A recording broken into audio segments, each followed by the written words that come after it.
Welcome to the Josh Johnson Show. I'm Josh Johnson, joined by my co-host, fellow stand-up comedian Logan Nielsen. Logan, how you doing, buddy? I'm doing all right, man. How are you? I'm good. The bird is back, and it's just gonna do this now. Every time I take that train, the bird is there. The same pigeon from the last episode? So here's the thing. I feel like it would be crazy for me to just say unequivocally that this is the same pigeon. I don't know that. All I know is that it's more fun. It does look the same, and it exhibits the same behavior, and I record it each time like it's the same one. You know what I mean? Like I feel like I'm slowly becoming this bird man because no one else seems to notice or care. And I'm like, guys, this is the, can I tell you? Okay, so yesterday I was like, guys, this is the same pigeon from yesterday. And then the person that I was talking to was like, I don't know you. You just said it to somebody? I just said it to somebody like, man, this is the same picture from yesterday. And he was like, yeah, I don't know you. Or like, I don't have any connection to this. I love that he just started with that. Just, I don't know you. I don't know you. I wasn't there yesterday. Yeah. Which is fair. It wasn't until he even said I don't know you that I realized I was talking to a stranger. Because you know how sometimes you just take the same commute with like a handful of people? You know what I mean? I mean, yeah, I get that. Like I had seen him before. Right. And so I thought we could connect. I thought I could both like show my excitement and make a new friend off the fact that this is the same pigeon. Right. And he was like, I don't know you. I don't know you. And I was like, sir. That's very fair. I know we've taken the train kind of together several times, but we have never spoken to each other. Well, sorry. And me opening up with this is the same pigeon is not how you start a friendship. No, especially then your follow-up is be like, oh, sorry, well, I see you taking this route all the time. Also, my name is Josh. Just that's for a when good you start. Tell the police. Yeah, go ahead. Yeah, I want you to go ahead and take a good mental picture right now for the description. I'll back up. There you go. Get a good look. Get a good look. I'll turn around real quick so you can give a full description of what I'm wearing. Everything. Yeah. Yeah. So my days have been seeing that pigeon again and again. Also going to the Met. I went to the Met yesterday. Oh, and that was really cool. But it did remind me that I had been to the Met. I thought I had never been, and then I got to a couple of rooms and I was like, oh no. See, what's great too is I know you've been to the Met. Yeah. Because last year when Jess and I went, you and Sally talked about when you guys had gone to the Met. Yeah. So I know you've been there. You could have texted me. But I didn't even think, okay, here's the thing. So when I went to the Met the first time, I was just like a kid in a candy store full of art. Like I didn't even have a plan. I was licking everything. I was just licking everything. I was touching all of it. I was asked to leave several times, had to sneak back in. So basically, as I'm walking around, the first time I remember much better now, I was just enjoying being there and how big this place is. It's ridiculously huge. And so it is. It's like every time you turn a corner, there's a huge, you're in a different huge building. And that is true. And it's kind of an easy place to get lost in too. But I just like the idea of you in the Met, which has one of the like best art collections in the country, and just you being like, this room is so big. Yeah. Like spinning in a circle. No, it was. I've never seen a building so big. How? You were just outside. Amazing. And so it's an amazing place. It wasn't until I got to some of the medieval, like Byzantine art, that I was like, wait, I've seen and it's because they keep the structure the same. So even if the art is changing, they there's that huge gate, that huge gate. So that I was like, wait, I've seen that exact thing before. And then I turned into a room full of art I had seen before. And I was like, wait, oh no, I've been here. Yeah. And luckily though, the first 2 hours that I was there, even though I had been there before, I saw a bunch of art I had never seen. Yeah. Yeah. No, it's a massive place. Yeah. They have so much stuff in there, cuz me and Jess, when we went last year, that was our big thing, is that it wasn't until because they were closing down. We were there until like 5, and we went to their gift shop quick. And then we started seeing like the prints and stuff or whatever they have there, cuz usually it's like museums, here's what we have here, and they kind of sell merch based on it. It wasn't until we were going through that we realized, like, oh fuck, they have that here? They have that here? And we didn't get to any of it because we spent like a full hour just in the Egyptian section, because they have like old pieces of tombs and pyramids, which is fascinating. Mm-hmm. But we realized we got stuck in all that like old historical stuff. I mean, it's all historical, but like that really, really old, like actual structural stuff. We did that for so long, and then this time we made a goal. We're like, we are going to get to the paintings. We didn't see any of the Van Goghs. We missed. It's like the most famous thing they have there, and we missed all of it. We didn't even realize. So this time we went back. We stayed focused, and we got to that stuff, and we were literally like a hallway away from all the shit we wanted to see. That's we just funny. didn't go. We didn't go 3 extra feet. Yeah. To get to it. While I was there, and this is what's weird. Clearly, even though a lot of this stuff is priceless, clearly there's a level of care for some pieces more than others, because some pieces have an alarm and some of them do not. And so there was a kid who straight up licked the statue of the Three Graces. Just imagine you're sitting there appreciating, like, ancient art, like the fact that there's someone who has carved into marble something that has stood the test of time, and you look down and there's just a 3rd grader just running his tongue. Well, yeah. Remember when we were at the Philadelphia Museum of Art, and we just saw that kid who was like ready to climb into an ancient fountain. Yeah. He was like standing on part of it and just touching it. And his mom's level of alarm was nothing. She just went, Jeffrey, don't. Yeah. And I was like, no, he's climbing history. Grab him. Yeah. Yeah. His oily fingers are going to desecrate this ancient piece of art. Can I talk quick about the other thing I saw at the Philadelphia Museum of Art? Or rather heard. You remember this. I don't, but yeah. When we were there, I went into this little side room where, like, it went to like one of those kind of like recreation rooms. This is what this, whatever would have looked like. And I walk in, and there's a security guard in there. Oh, and I see him he's off to the side with his phone. And I just walk into the room, and he's clearly doing speech to text. Because he starts it. And he goes, the dishes, and then he hears me behind him, and he stops, but then continues, just goes, the dishes better be cleaned and put away when I get home. And he was clearly sending a threatening text to a family member. Yeah. But I love the thinking about not finishing saying it. But then he went ahead, because I was in there. I was right behind him. The and only reason he decided didn't to finish the curse threat was because you were there.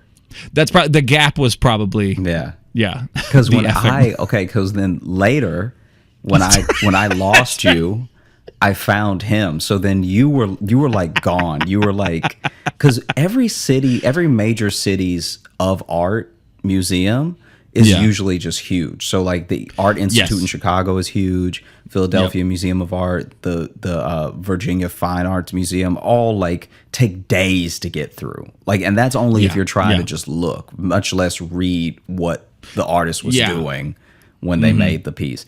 So I lose you almost immediately. like You were just really enjoying looking at the swords, and I was ready to move on. Yeah, so I was like chilling, looking at swords. I was chilling, looking at like all the stuff. Anyway, I lose you at one point, and there's a room just like the room that you were in. This is a different area, though, I think, that you were in than versus the one I was in, where they've taken pieces that were essentially like the living quarters of that period. And so this this guy, once again, is tucked away. I guess he just thinks no one looks in this room because you can only take 2 steps into the room and look around. You can't actually Right, because walk then in it's the just a room. barrier, and then you're just looking at the still life, I guess, or whatever. But then he's tucked into the side. And so then when I don't even fully hear what he said. I have like many inferences to what he may have been saying because it sounded like when I heard him, he had once again speech to text, phone close to his mouth, and he was like, "Don't make me break my foot off." And like,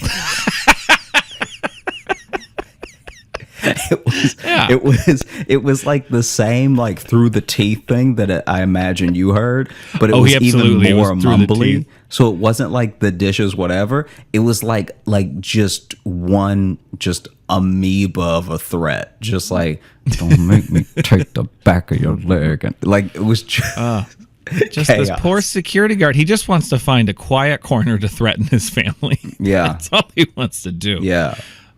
And he was in stark contrast to the first security guard we ran into. Remember, who was telling us about like the ancient railing, which could absolutely be a lie. It could be. I also think, this is what I think. I think that guy was told that by a different security guard years ago, and he's repeated it ever since, because it is an interesting fact, and I think it could be true mainly because they are tucked away in a way that people just don't look at them. Yeah, so there's this one room where then there's this there's like a walkway up there or something. Looks like a staff only area. Yeah, and there's this one section of like stone railing, and he's like, that is, I think he said that's the oldest piece of art. Or no, it's one of the oldest pieces actually in the museum. Yeah, because it was taken over from some sort of, I don't know, cathedral or something. Yeah, they took it from a temple. Yeah, and then just put it there, but no one has labeled it, and it does look kind of out of place. So you're like, maybe, but also, I don't know. And he just tells this story of like, you're not supposed to say this, but it's like, oh, that costs like $7 million or some shit. And I'm like, I don't know if anyone would really. I don't think that really translates. You might be going off of other artifacts from that era or something could be worth that. I don't think just a railing that has been built into a museum now would go for $7 million. And before we completely drop this topic, just in case it's not resonating with the audience, before we leave it behind, it's an episode on culture, okay? I don't think we're in the wrong here. Come on. There were like 6 pillars, and he said that each one of them costs like $2 million. Oh, that's right. He was even more specific. Yeah. Oh, that's right, because it was the pillars, right? It wasn't the balcony. That's right, because there was like the balcony. Yeah. So there's 4 pillars. Yeah, and each of them were like $2 million. Yeah, and then allegedly. So I bring up this whole thing because I'm even going to the Whitney on Friday. Oh, cool. Trying to like really get that culture vibe in. You know what I'm talking about? Get that, all that good reading juices, all that stuff that come out museums, all that like. See, now this I like. Let's keep talking about art, but let's do it that way. All that rich, sophisticated feeling you get in your brains. Yeah. Yeah. Fancy ass pillars. So basically, when there's a museum of, I think it's contemporary. I'm trying to remember what it is. There's just this museum. I'll look it up right now. This is from my hometown as well, where it's like very small. Oh, from your whole town. Okay. Wait a second. There was also a museum we went to in Philadelphia. While he's looking that up, in Philadelphia, that was very nice. What was it? The what institute? I can't remember the guy's name. The Barnes Foundation. Mm-hmm. Barnes Foundation. The Barnes Foundation, which was great, had a great collection. That one was frustrating that nothing was labeled. Yeah, because that was just a guy's house.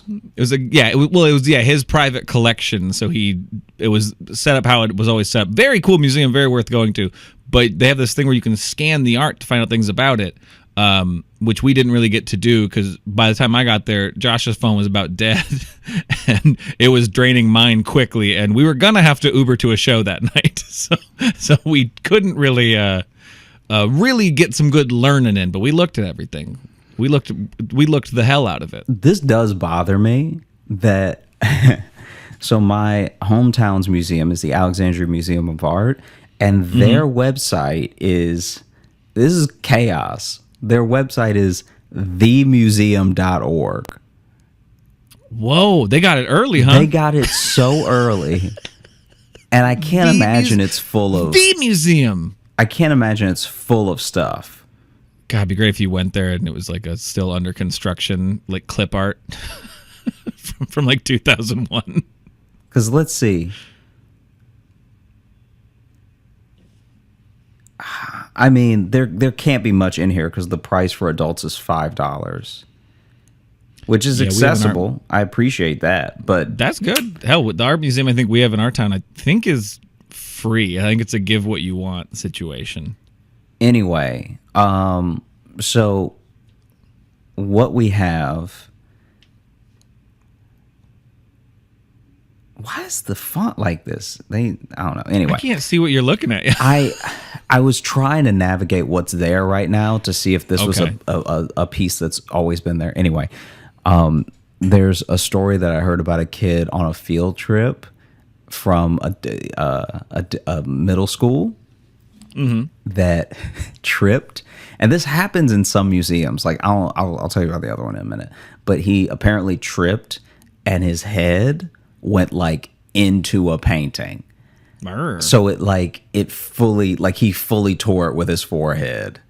And that's where you're really glad you aren't in the most cultured of cities, because if that had happened in Philly, it'd be your family paying that off for the rest of all of your lives. Yeah, you all work there now. That it was in Alexandria means that like y'all owe us. Someone's got a copy. Yeah. Y'all owe us one more printout. Well, didn't your mom almost destroy a Picasso? I know we talked about it on the show, but wasn't that what it almost was? Yeah, but that one was on like an easel in a gallery for sale. It's like, why is this not protected? This is Yeah. And even a Picasso too that's more contemporary, that's not going to be the same as like a Da Vinci. Yeah. Those are different levels. And then of your life being ruined. Did you see the kid? I can't remember where this happened, but there was a kid who tripped. First of all, he already had a soda in his hand, so it's like already whoever's supposed to be watching him needs to be in a museum. jail. You're not allowed to go near the art with drinks. I didn't think so. He already has a soda in one hand, and then he slips like off of nothing, like slips in the way that only a 14-year-old's legs can slip. You know, like when you're like a teenager, your early teens, and your body is just dumb. Mm-hmm. Like it's just so stupid. Like somehow it can't figure out gravity. It made me mad. For me, it wasn't quite when I was a teenager. It was a little younger than that. I don't know. But this kid was like 13, 14. That's why I say it. But basically, he slips. Not even walking. This is what's so crazy. Like you'll just see teenagers sometimes, especially when I did community theater, like lighting for community theater, and so you have to be around the kids who are in the program who have parts in the play, and some of them will just fall from standing up. Oh yeah, no, my nephew is 12, and his ass will just fall right over. Yeah. So this kid slips and goes to catch himself against the wall. Against that wall is a painting that he puts his hand through. Oh, good. I think and then throws the soda and it gets everything else in the room. Yeah, I mean, well, the soda actually didn't leave his hand. The soda was the thing he was most responsible with. It was his own limbs that were the problem. I thought for sure the soda was going to be the problem, but he had control of the soda. Let me see. Kid destroys painting. 1.5 million. Oh no! What did he destroy? Let's see what it is. Was this in Alexandria, or where did you say this was? I didn't say where this one was. I think this was in Taiwan. Oh, okay. I don't know how to pronounce it, but it was a flower oil on canvas that was 350 years old. Jeez. Huh. Like, if I worked at a museum and I saw a clumsy kid coming, I would just be like, we're going to give you the virtual tour. Like, Yeah. honestly, if you're gonna walk into a museum, or like if you're gonna be, you should have to do a straight I'm gonna line. hold you. I'm gonna hold you in control. Yeah. I'll point you at stuff, but from now you don't get to use motor functions in this room. But since we're talking about destroyed art, can we just take a quick second to remember how glorious it was when that lady fucked up that painting of Jesus? Yeah, see, it wasn't just. It's delightful to remember. So for those that don't know, that was a restorer, right? She was okay. supposed to be restored. So for those that don't know, when you are going to a museum, especially if it's a museum with like truly priceless works from like antiquity, you will usually see some restoration. And if you've got a real eye for it, you can pick out what's been restored and what hasn't. Most things from like BC should be very faded. If they're not faded, then there's been some heavy restoration in them. And there's even some, like, you know, not to put them on blast or anything, because I really enjoyed it and I'm going to go back I'm just going to keep going back to the Met as often as I can until I know my way around and can finish, like, feel like I've finished looking at certain exhibits. But in the Greek, so you were on the Egyptian side. On the other side of the museum on the first floor is the Greek and Roman sections. And in those sections, there are a couple of Greek pots that look like downright cartoonish in the way they've been restored. Like, some of them look good, and some of them they've traced well, but you can tell where it was just so faded that they couldn't trace, that they just made up a face. Yeah. Because there was one that, so, and this will only work if you see the video of the podcast, which is on YouTube, by the way. So there was one of them where it's a pot that has aspects of the Trojan War in it. So you see Ajax, you see Achilles, you see all these people. And then there's a random person, which maybe this person had no historical significance or no significance to the Iliad. So maybe it was just supposed to be an extra soldier. But it's like Achilles looking fierce. It's Ajax looking like inquisitive. It's like, you know, I don't know if they were in battle with Hector or not. But then there's just this one character off to the side that's getting stabbed. And the face they're making is just like,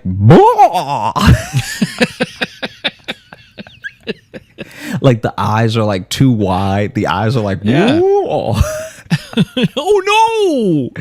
It was insanely cartoonish, and the ink looked wet, like it looked like they just did that. Hey, do you have that restoration done? We're about to open. Yeah, yeah. No, it was too much.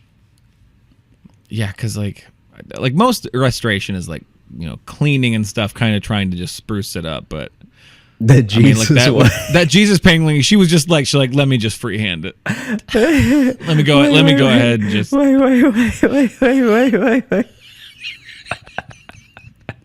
me find it, and then put it in the show notes. We need to put like a link to it in the show notes so people can. Maybe I'll make it like on Spotify. It shows the different like episode pictures. I can just make it the. Can I tell you that when you type in Jesus,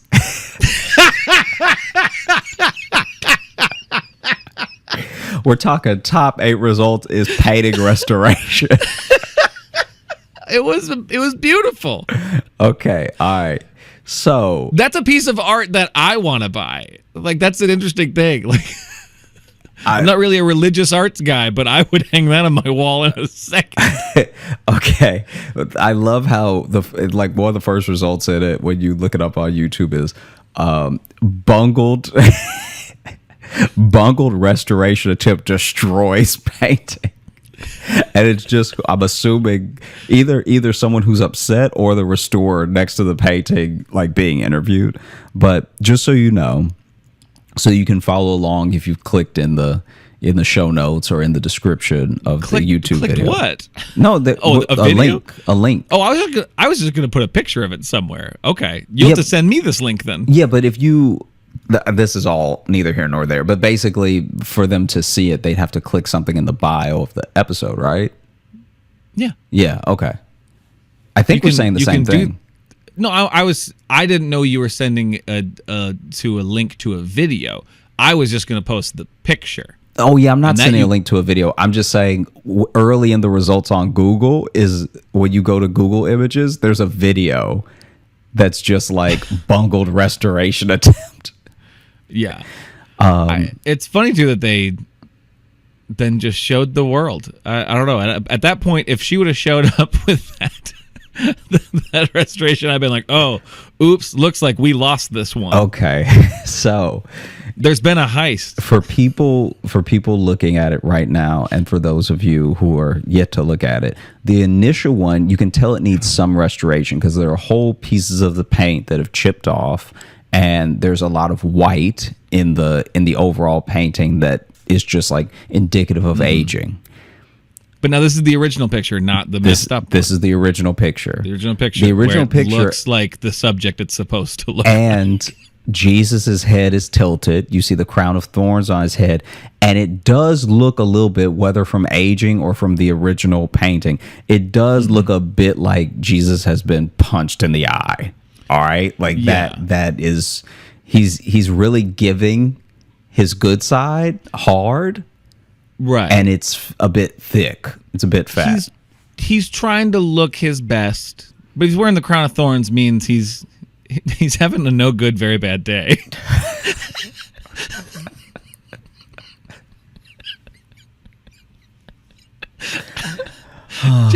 Jesus Christ, no good, very bad day. This is not the day to get a selfie, you know, like this is but he's trying to give busy. his good side. All right, he's turning the other cheek because that's the one they have not punched yet, so he's trying to just get a good picture of it. The restoration can only be described to me as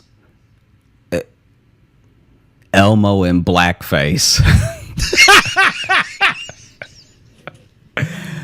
But the blackface is actually pretty tan. Like, it's just like this looks.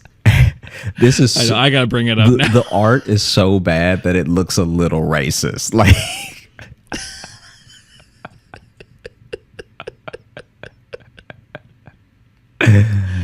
yeah. It's got a Muppet vibe to it. There's a definite Muppet. I love. The story's like, what, 5 years old? Yeah. It just popped back in my head. It's so delightful. Because also... No, 2014? They fully smeared the mouth. So the mouth is so smeared now that it looks like Jesus doesn't have a mouth. They moved the beard to way under the chin. So the beard that Jesus did have is no longer in the right place. And the nose has been reconstructed to give like a what is it, Wallace and Gromit. Reconstruct is a very nice word for what they've done here. His eyes are black too. Look at his eyes. And also, and they made like the pupils white. Whoever did this is an atheist. Like who? I was gonna say they're either drunk or were trying to make a statement. Yeah, or both. The only way this could be more disrespectful is if they wrote on the actual painting, "Is this your king?" Like,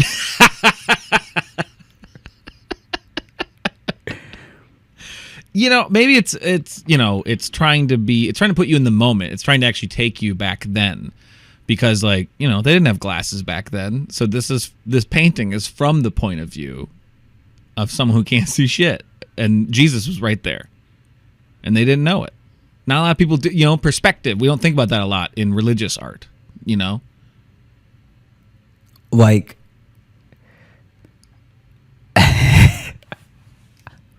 this person botched this painting and then went on to be and when I say mild, I mean the low side of mild. Like, if we're talking to Taco Bell sauces levels of success, the extra mild, right? And I'm sending you a picture right now where just someone did a goof where it was restored to look like It's Pat from SNL.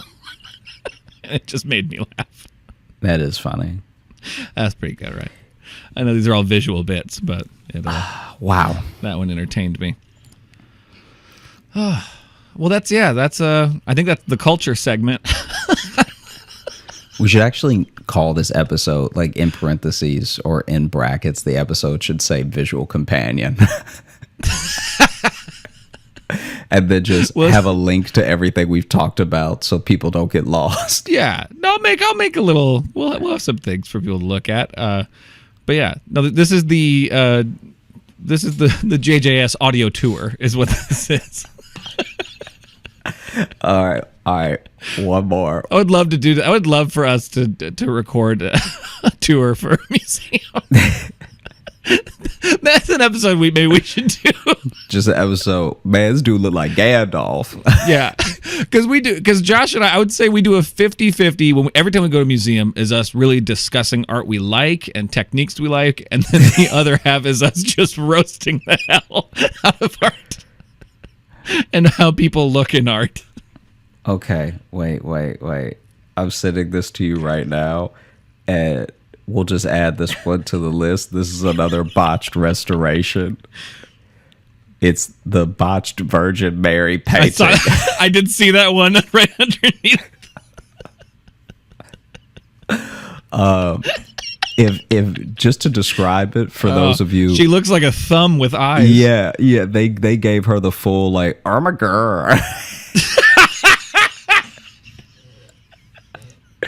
Ermagerd the Virgin Mary.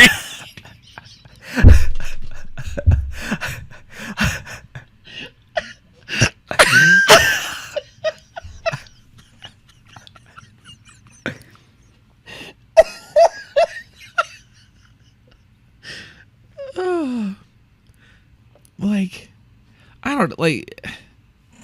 You can't get work again if you do that, right? Let me tell you, I can't draw. All right.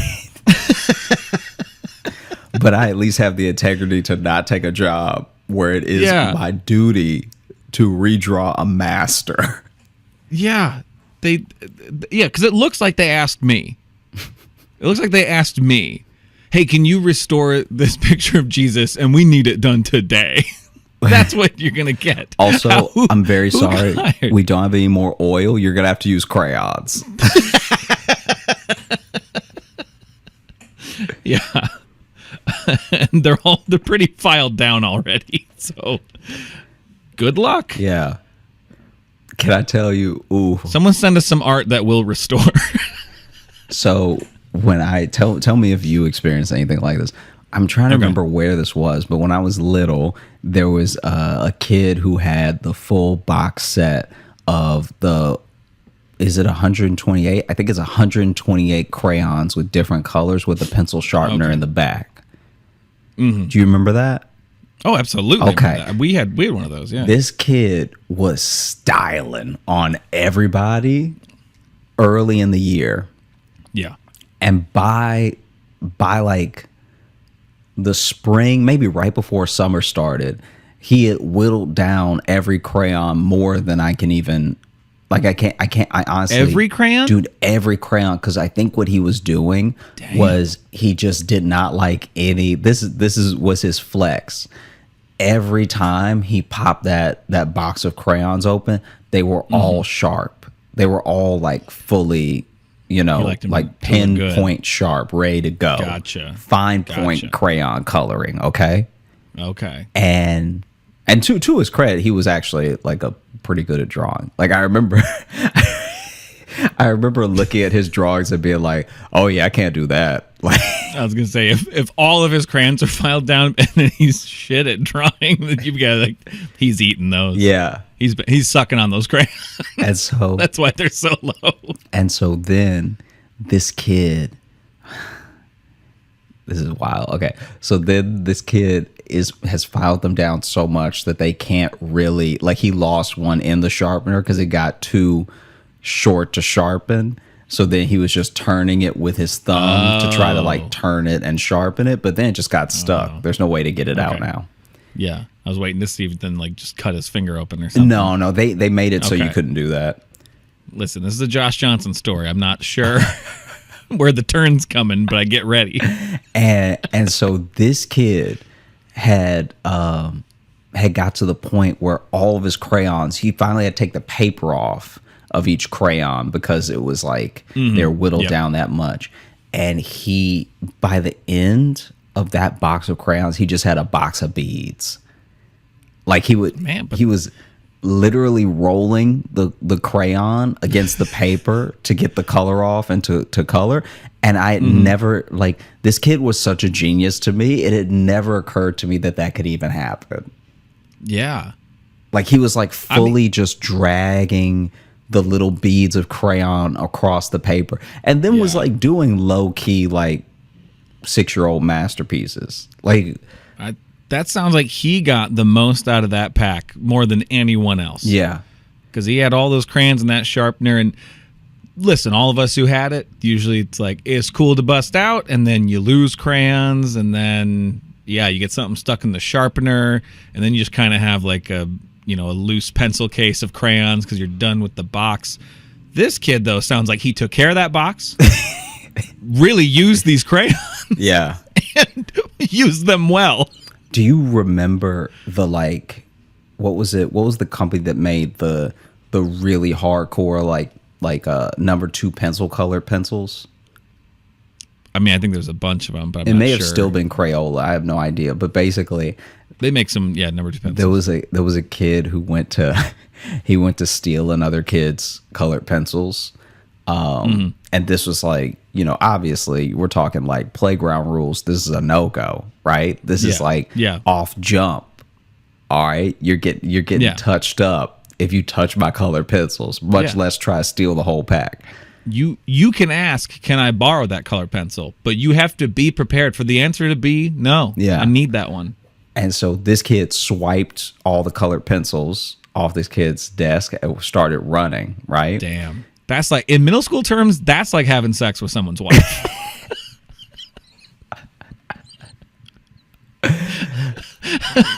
You've created a situation here. And so then, kid takes off after the other kid.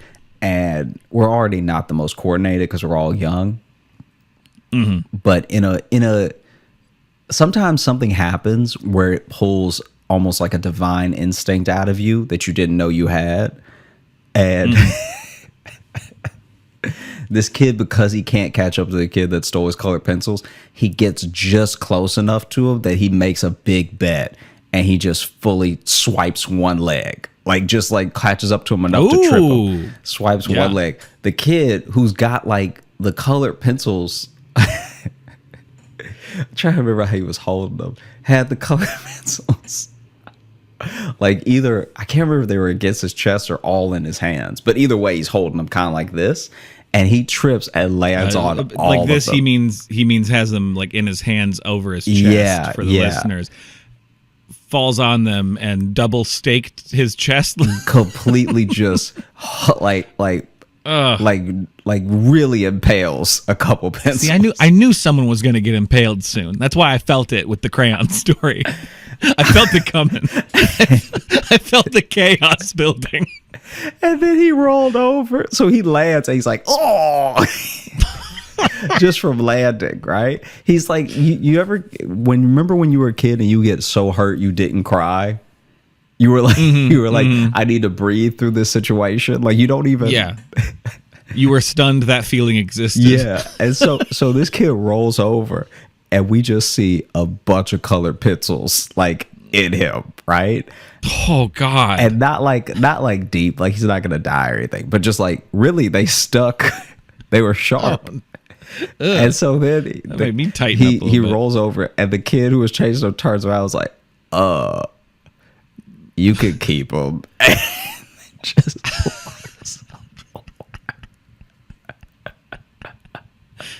and the kid laying on the ground is like, I won, and puts his hands up, but all the pencils are still sticking out of his chest. Nobody wants your blood orange, Yeah. Yeah.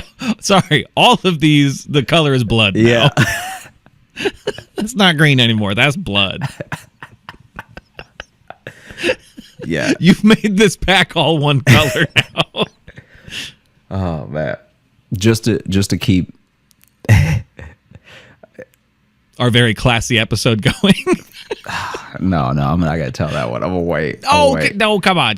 What do you wait for? What? Okay. What are you saving them for? Just basically Did you ever see that video got passed around back in the day in like 2007 where this guy was like bucking his friend and his friend finally gets up. They're in a college dorm and his friend gets up and then throws some scissors at him. I don't know if I've seen this Oh, one. okay. Well, he throws the scissors at him. And a lot of people thought the video was fake, but he gets up, finally gets annoyed, throws the scissors at him, and the scissors go like right into the kid's arm, but there's no blood. They're just in there. And that's why people were like, oh, this is fake or whatever, because you see him throw him, but whenever it would have hit him was like slightly off camera. And a lot of people also think it's fake because we hadn't reached that level of fake prank technology yet in 2007. Like in 2007, if you saw something go down online, it was probably really happening. Yeah. Like nobody was faking World Star videos. No, they were just. That's a person who actually got knocked out. Like, yes. And so that one, I suppose if you throw it well enough too, that's holding in the blood, you know. If you have that in your arm. The way that it stuck him, and then that guy was also like too hurt to be like screaming or upset. He just went, dude. He just kept saying dude over and over, and then another guy is like, hey, so should we like call an ambulance or anything, or like. Yeah, I don't know if I saw that one. All right. We'll see if we put that one in the bio. I don't want to. No. We probably should. I actually don't even know if you can find it. There seems to be. Tell me if you think that this is on the money or not. There seems to be a different internet now than there was when we were like getting into college. I feel like the internet now is like a place where nothing is ever really gone and everything is permanent, nothing is private, all that stuff. But I could swear to you that the internet from like 2002 till like 2000 maybe 7, that period of internet was where a lot of stuff was getting shared. But even to this day, there's stuff I can't find anymore. Yeah, I get what you mean. Yeah, because you can find some of those old videos I found, but they're like either there's copies of copies, like it's clearly like, you know, been copied several times and on just some other account. I think it's because some of those videos that we all knew were from sites that don't really exist anymore. Like, I know they still exist, but you know, like E-Bombs World and stuff like that. Remember those sites where they were always kind of pre-Facebook, like just kind of social media collections of just stuff. Pre-Reddit more is kind of what those sites were. Yeah. But then a lot of them shuttered and deleted all their stuff. So if it didn't like make it over to YouTube or something, those videos, like some of them did disappear. Yeah. Not all great art gets restored. Honestly, the way in which we've lost games, especially, and certain videos like to time. Like, do you remember Shockwave? That sounds familiar. So Shockwave Player is I don't even know if they're affiliated, but like on old PCs that only ran Internet Explorer, the basically their version of I guess Adobe. Somebody can correct me in the comments or in an email if I'm wrong, but basically Shockwave was like one of the video players that you had to keep restoring. I remember Shockwave. Then Shockwave.com was this site where it was mostly games, like it was Shockwave Games, but then it also had like forums and stuff like that back when chat rooms were big and stuff. And Shockwave Games had some of the best games. Like when I tell you Shockwave Games and Cartoon Network's original site, like we're talking about even before Toonami. The Cartoon Network site had games. They had Dragon Ball Z games. They had Bug Juice. No, Disney. Sorry. Disney actually had a website that had a bunch of games on it. This is back when all the networks had their own website with like games based off of their shows. But they were like fleshed out games too. Fully fleshed out thing. Levels. They were like they weren't just because now if you see a sponsored game or a crossover thing, it's usually just like an app game and it's the same shit over and over again. Yeah, it's like a match 3 whatever. match 3 or a Candy Crush ripoff or something like that. It's just something that's rushed. But like they used to make fully fleshed out games. I remember a Cartoon Network game that literally took a couple hours to beat, and it was like a puzzle solving where you like went to different islands and traded things to other characters, and it took a while to beat it. And I'm like, that was a full game. Let's talk about a game that I never beat. Samurai Jack on Cartoon Network. They had you as a young Samurai Jack fight everyone he had to fight to become Samurai Jack. Yeah. And I was always getting caught up early because I'm not that great at video games. I was getting caught early on the African guy with the sticks. I don't know Samurai Jack that well. So okay. I'll take Basically, I'll take your word for it. It's a beautiful show. We should watch it sometime. I like the guy who made it. Yeah, I've never watched it, but he did another show called Primal. Wait, you've never watched it? I've seen like parts of episodes. No, I've never watched Samurai Jack. Okay, all right. All right, get ready for our Samurai Jack watch podcast. Yeah. I feel like Samurai Josh. Also for the listener, and this is completely serious because I think that this could be a cool thing. For the listener, please write in and let us know what you think or how you would feel about any sort of companion content. Like if we did do like a visual, like audio companion to a bunch of images or like something like that, because that could be a good, fun new thing that we try. I don't fully know what he means. So yeah, I guess let us imagine. Okay, so for instance, right? Yeah. You could do the entire image collection of an artist's work or something.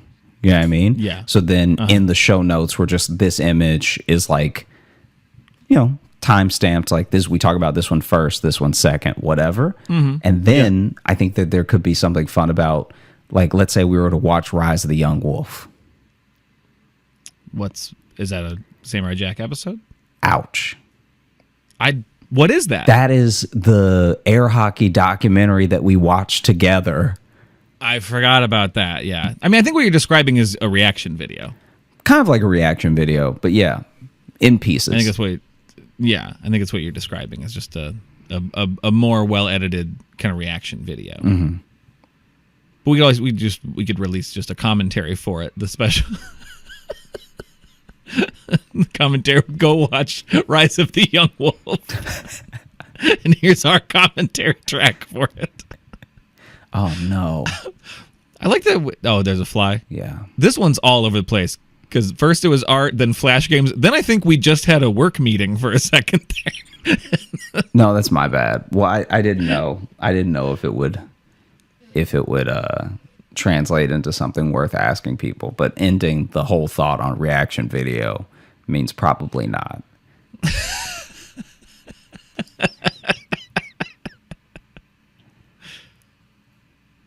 Let's do a reaction video right now. That was a little joke I did. That one was scared. Is what that was. Yeah. What were we building to with Cartoon Network and Disney Channel websites? Was it just off of how the internet's changed? Yeah, how the internet's changed and how I can't find those games. Like, now that I have the motor skills to beat games, I really wish I could go back and just do what my young, inexperienced hands could not. Right. I feel like I got good at video games when I was like 22. Like, I finally started putting it all together. Right. Because I was decent at some games, but I just didn't have the concentration and the hand-eye coordination for certain games.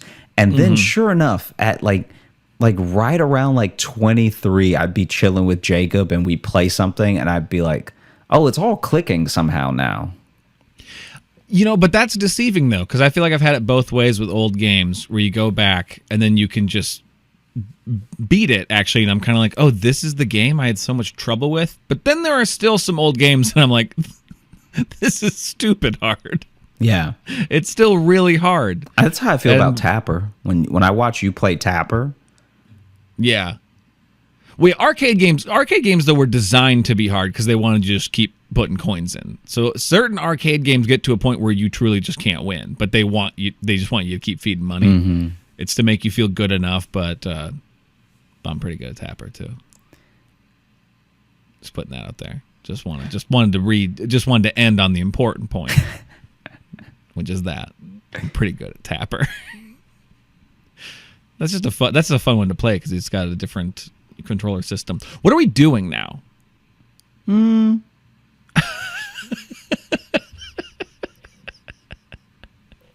This is our most tangent-y one, but I think it's because this is the most less pressed for time we've been in a while. Yeah.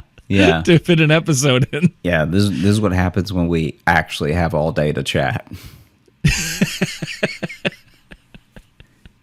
Yeah.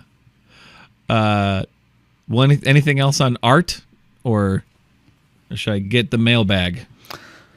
So yeah, you can pick the mailbag while I talk about art museums a little bit more, because I've now been to enough. Do it. So okay, I've been to enough now that I have gathered lots of different experiences, and I remember, wow, there was this one woman named Leanne who I can't think of a better word than cornered. She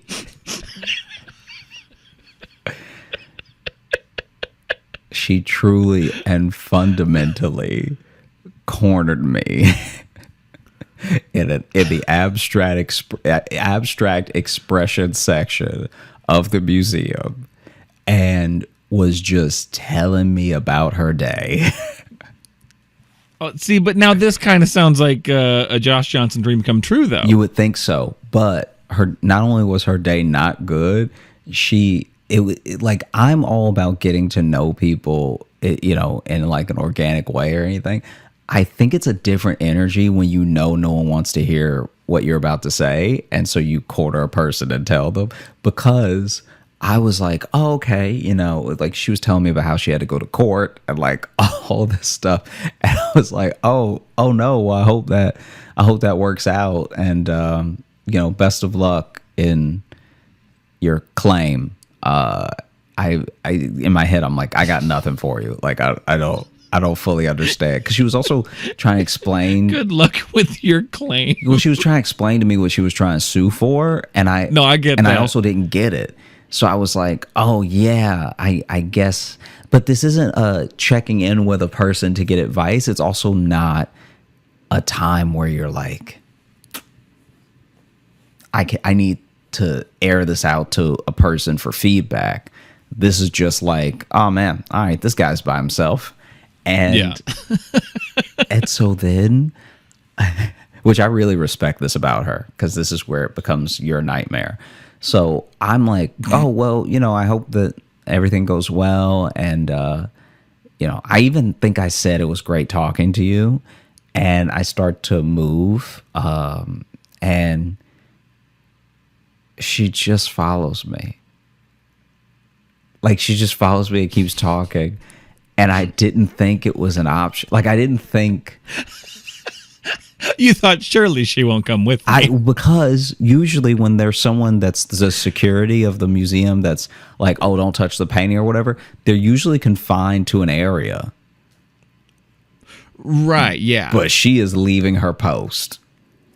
Yeah. Like, yeah. Or like that guy at the Barnes Foundation, remember, who was like running laps? Yeah. I don't know. Some security guards are free range. That guy so clearly wanted someone to be arrestable. Like, he was just... Yeah, he was just walking in circles, getting his steps in. Yeah, and some of it was it's not a big place. It's not a big place, and some of it was like, we would see him in a different room going in the direction he was just in. Like, does he know where he's going? Like, it seemed like he was lost and he didn't want to admit it to anyone. It seemed like it was going to be very easy for him to knock someone over into like all of the antique furniture that was there. Yeah, imagine your whole head going through a Matisse because the security guard is like trying to find the bathroom and simply can't, but doesn't want to ask someone who doesn't work there where the bathroom is. Yeah, it's his first day. He's nervous, trying to walk off the nerves. Yeah. But no. So how long did this security guard at this other museum follow you? I truly We're still dating. I truly can't even imagine the amount of time that it was. It felt like for half the time I was there, and I was there for like 4 hours. See, that's what you get. Yeah. See, that's why sometimes I'm kind of like, maybe I need to be more open to experiences like Josh, and then I'm kind of like, Yeah. it's nice that people don't really talk to me. And some of it, I will say, some of it did seem unfair to her. There were a couple of instances where I was like, yeah, you should probably, like, now I am rooting for you in your suit, you know? But then also, like, her back, it was like, it was just, she was, yeah. What about her back? She was just talking about how her back always hurts, but then they give her the upstairs, and she's like, I really want the downstairs, so I don't have to go up the stairs for my back. But, you know, to be fair, I only have to go up the stairs twice in my shift. And I was just like, man, this, like, she was complaining to me so much, it felt like family. Yeah. Yeah, because that's, if you're going to follow someone around at your job to talk to them, like, bring something, man. Yeah. Make up some stuff. Make up how old those pillars are. Do something. Don't just be like, a little bit of creak, a little bit of ache in my back there. Yeah. But I have to use it, you know, Yeah. walking and standing. And she'd be like, oh, I like this one. That was the other thing that she did that cracked me up. She'd be like, I really like this one. I'm like, oh yeah, it's pretty cool. Like, as if I'm not seeing everything for the first time. Right. And then she was like, we're not supposed to comment on what we like and don't like unless you ask us. So ask me which one I don't like. And I was like, what? And she was like, ask me which one I don't like. And I was like, you know, it's just us in here. Like, this is like a slow day. That's some great mom energy. I had like a there. club That's date on the Thursday. And so I'm just there during a Thursday. So there's almost no one in the entire museum. And she like asked me which one. And I was like, are we on camera or something? She's like, just ask me which one I don't like. And I was like, fine, which one do you not like? And she was like, that one. And she pointed to the one behind me. And she was like, it looks like, she leaned in to say, it looks like poo. Got him. You got him, Doris. Yeah. Get him. Ask me which one I don't like. I like that. Well, should we wrap up this very culture-filled episode with our mailbag? I mean, not only should we wrap it up, we should probably cut 15 minutes of it. We'll see. For the video portion, my camera is no longer recording for some reason. I guess the card's full, even though it was empty. I don't know. So just for the remainder of the video, my half will just have that Jesus painting. I'll just go ahead. So you'll see Josh and then that terribly restored. It'll be great. It'll just be you looking at it too, be like, uh-huh. Okay. All right. Let's open up the mailbag. We may only have time for this one because I have a feeling we might be able to dig into it a little bit. But this is from, they've signed it anonymous, so I will leave it anonymous. But the title is VeggieTales Sex Talk. So just absorb that title for a second. What's up, J-Lo? I want to start off and say I appreciate the elements both of you bring to the show. You guys remind me of my younger sister and I. I should have been kidnapped by now, and my sister is the Logan that humbles me. Okay, there we go. I think it's a good definition of our roles. We all grow up with preconceived connotations. As someone who mainly grew up in Minnesota, I was always taught to shudder and dramatically act disgusted when someone says Iowa. Then I went to college in Nebraska, which culturally we do the same thing, but also comment on how bad their corn is. It makes me laugh when Logan rips on his state too, because it makes me think, who actually likes Iowa? Real quick, I know I'm from Iowa. It's my home. And yeah, I rip it a little bit, but, Minnesota and Nebraska can go eat a fat one. Nebraska is the more boring Iowa, and that's saying something. Anyway, I was getting into some Midwest rivalries. Hey, they brought it up. Okay. I have 2 young kids, and as someone who likes to stress about things very far in the future, I was hoping you guys could help me prepare for the question. I married into a very religious family. My oldest was born a year and a half before our wedding and conceived within 7 months of our relationship. I feel like that's an unnecessary information for this question. But what is the most watered-down, VeggieTale-friendly answer you can think of? So I believe this is the sex talk. This one, it wants it to be so clean they didn't even really say sex. Just the talk. It would actually be so. Or is it the talk about being born out of wedlock? Is that the talk? I can't fully tell, but it's very fitting that you're now that poorly drawn Jesus as you asked me to hold it. Yeah, I didn't realize I was going to thematically line up so well. Okay, so is that, you think that's the talk? Maybe, about yeah. Was being born before, because see 7 months into our relationship? Yeah. I guess so. If you don't know, I don't know. That's the information I have. When I first read it, I thought it was just like the sex talk. But now I'm wondering, is it about that? Let me just read this again. I have 2 young kids, and as someone who likes to stress about things very far in the future, I was hoping you guys could help me prepare for the question.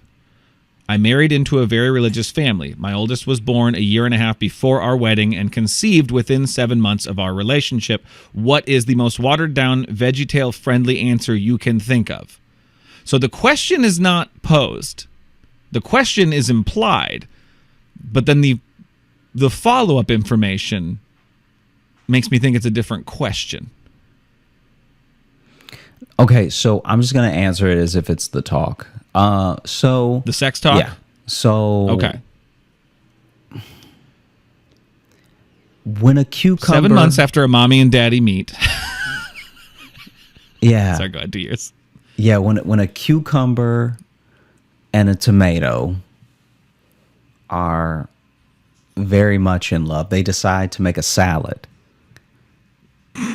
And what's a salad without some seeds? Oh. I don't know. So then what's a salad without some seeds? So then remember, you're saying this to a painting of Jesus. So then you have to plant the seed to get the fruits and vegetables to grow so that you can have new veggies for your salad.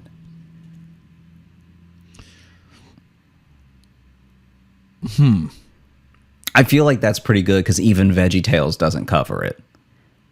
Like I'm wading into waters that have been uncharted by even VeggieTales. That's true, and here's why I think the VeggieTales angle is what causes a problem here, because what has happened to those veggies to make a salad is that they were all brutally murdered.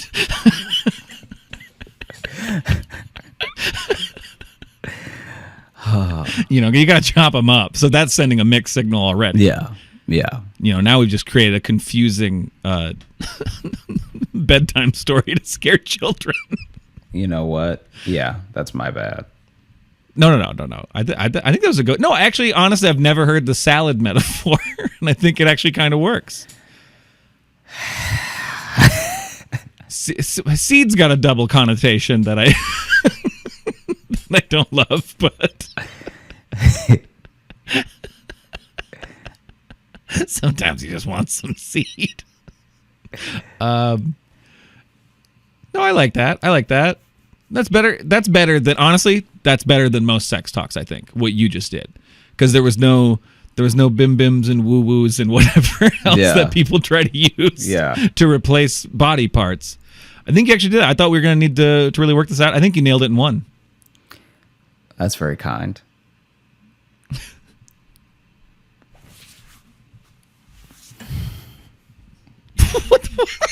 What was that? Was that a fly? No, there's a mosquito in here. Oh, okay. Um, Oh, your body language got so weird there. so we'll go ahead and Yeah. thanks so much for listening to the Josh Johnson Show. We had a great time recording. I hope you had a great time listening.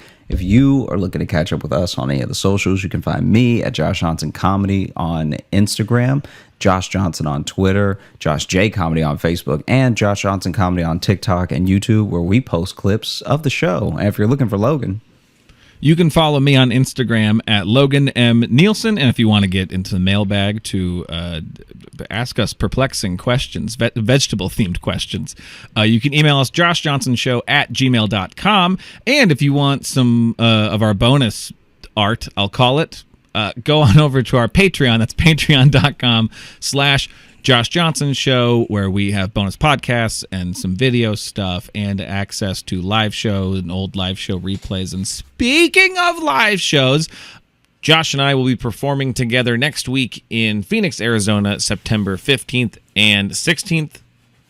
So if you look down in the episode bio, you'll see tickets there, or a ticket link there, along with the links to whatever confusing visual aids we are also putting with this episode. This is new territory for us. This is untreaded water for us. yeah, and we hope you like I it. like it.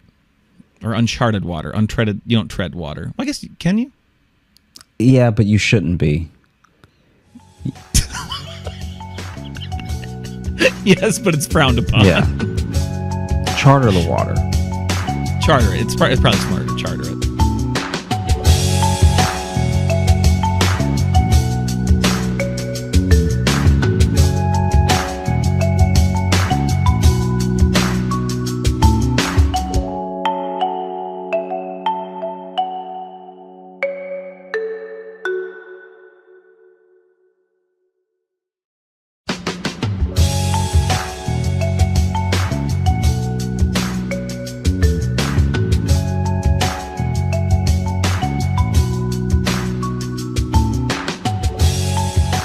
Welcome to the Josh Johnson Show. Josh Johnson, joined by my co-host, fellow stand-up comedian Logan Nielsen. Logan, how you doing, buddy? I'm doing well, man. How are you? I'm doing all right. So I'm in Sacramento right now, and I went out with some comics after the show, and one of the comics had, I believe, was his girlfriend with him, and we went to a barcade, right? And barcade closes. We leave the barcade, and almost immediately, this was such an awkward set of events. So basically, I'm talking to another comic, and the other comic and his girlfriend are standing behind me, and it's just a big group of us, right? And so then this guy, I hear some, like, not yelling, angry yelling, but some yelling behind me. And then as the guy's past me now, the comic that I was with, who's standing next to his girlfriend, like, you're good, just go, you're good, whatever, right? And then the other guy kind of keeps talking and then walks fully into a pole and then bounces from walking into the pole into a bush, right? And Okay. and the Real other pinball situation. yeah, the other guy's like, hey, you're good, just keep going, right? And so then I ask him, because I was almost about to say something of like, yeah, it happens, man, like, it's all right, whatever. Right. And then I turn around and everyone's trying not to laugh. I'm like, what happened just now? And they tell me that guy was trying to catcall his girlfriend, okay? But he clearly didn't want to do it when he was too close, because he passed them. So he didn't start catcalling, I guess, until he was running distance away, because it's very clear they're together, right? Right, yeah. And so then he's so busy catcalling that the guy is like, hey, you're good, just keep walking. Like, he was like just trying to get rid of him, right? Right. But then he's like still so focused on catcalling while his head is fully turned that he walks into the pole, and then bounces from the pole into the bush. And so I'm glad I said nothing, because in my head, I thought he was trying to make that dude feel better about walking into a bush. Mm-hmm. And so then that's why I was almost like, hey, yo, it happens to me too. Like, it's all good, man. Don't be embarrassed. It's okay. But what was really happening... I was in a bush earlier. Don't worry about it. You're doing great. What was really happening is that he was getting shot down by the girlfriend. The other guy was, like, not getting upset, but he was just like, hey, you should probably just keep walking. Yeah. And then he walks into a pole and then into a bush. And for me... I don't know how to describe it. Maybe I'm just one of those people that, like, genuinely assumes everyone moves to the world like I do.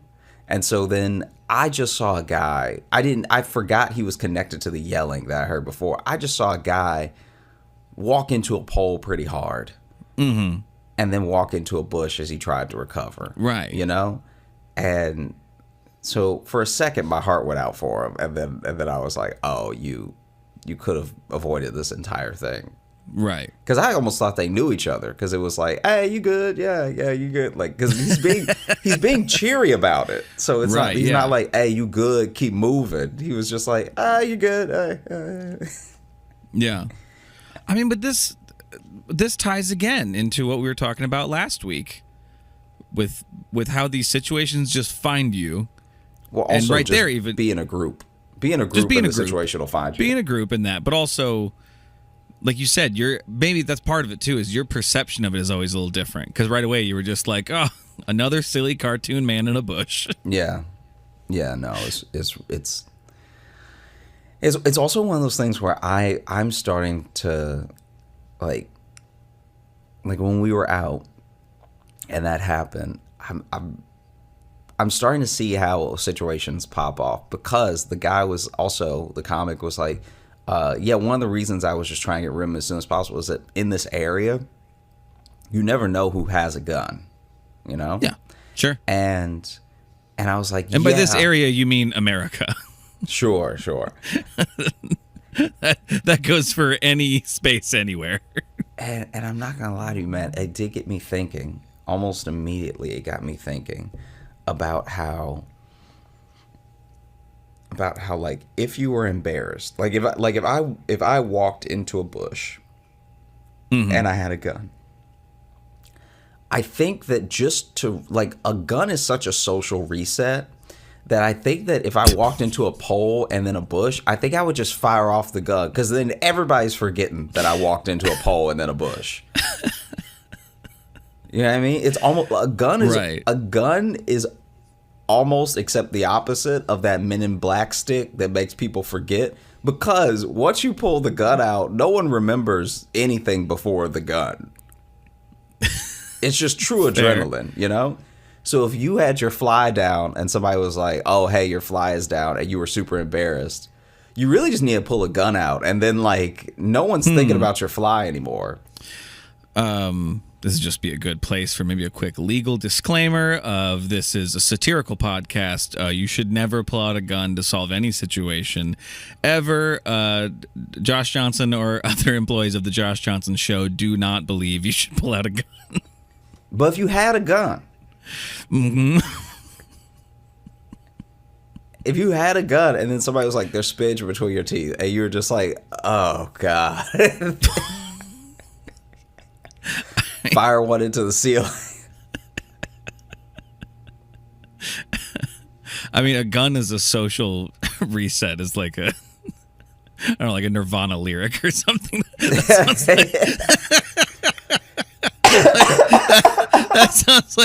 sounds like such an angsty song title. Yeah, a gun is a social reset. Yeah, wow. That's one way of thinking about it. I just mean, like, if that dude had genuinely had a gun mm-hmm. and then pulled it out, the bush is like the furthest thing from my mind now. I don't know. I'd have a hard time not remembering that, because honestly, my first thought might just be like, "Oh, he'd fallen in the bushes was embarrassing, so he wanted to shoot his way out of that scenario." I think it would be that, because that's the conversation we're having right now. I think that if you were standing with us especially to say that we didn't all know Yeah. what happened until later when we discussed it. I Right. think that you would just be like, that guy had a gun. Okay, but I the bush is still going to be my mind because if anything, it's going to be a man jumped out of a bush with a gun.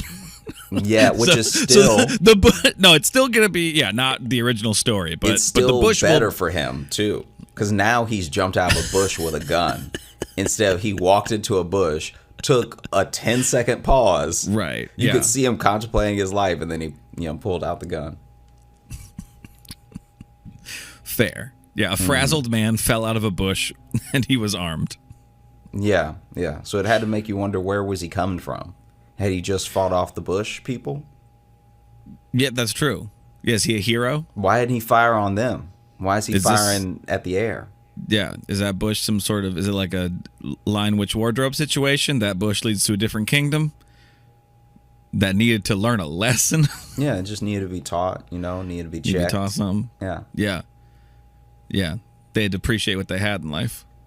Like, if someone came out of a bush with a gun, I don't even think you'll remember they came out of a bush.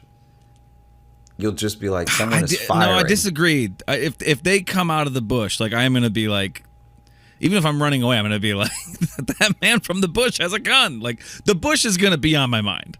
Okay. Yes, I'm not gonna immediately know or think about how he got to the bush. The bush, because to me, then it's not just a dangerous man with a gun. That's a dangerous man with a gun who's also maybe magic. You know what I mean? He's some sort of angry forest sprite. Yeah. I mean, who has had enough. Because I didn't even hear the catcalling, but from their perspective, the whole thing was probably so much funnier than what I saw. Because by the time I saw him, he was about to walk. Like, I was about to warn him about the pole because his head was fully turned. Right. And so then he walks in, and the way, I didn't know that there was a worse way to walk into a pole than head on.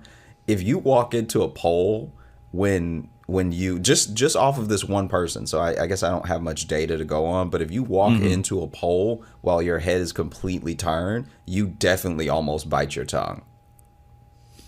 Definitely bite your tongue. Extra disorienting because you're not sure what's hitting you. Yeah, he probably thought it was a guy. Probably. Yeah. And it's skinny too, so even if you put your arms up to like push off of it, you're gonna miss. And the worst so it's part not like you walked into a wall. Is that if he had gone the other direction, he wouldn't have hit any bush at all. But he tried to like recover too quick. This person's also probably clearly drunk. Tried to recover too quickly. And then in his attempt to sort of like spin out of it and still look cool, he went into a bush. Right, yeah. And then he tried to spin out of that and make it look cool. And then he got fell hit into by something a car. else. He tried to roll off of that. Cool. Yeah. Fell into a manhole. Yeah. All the while screaming, "It's all good, shorty. It's all good."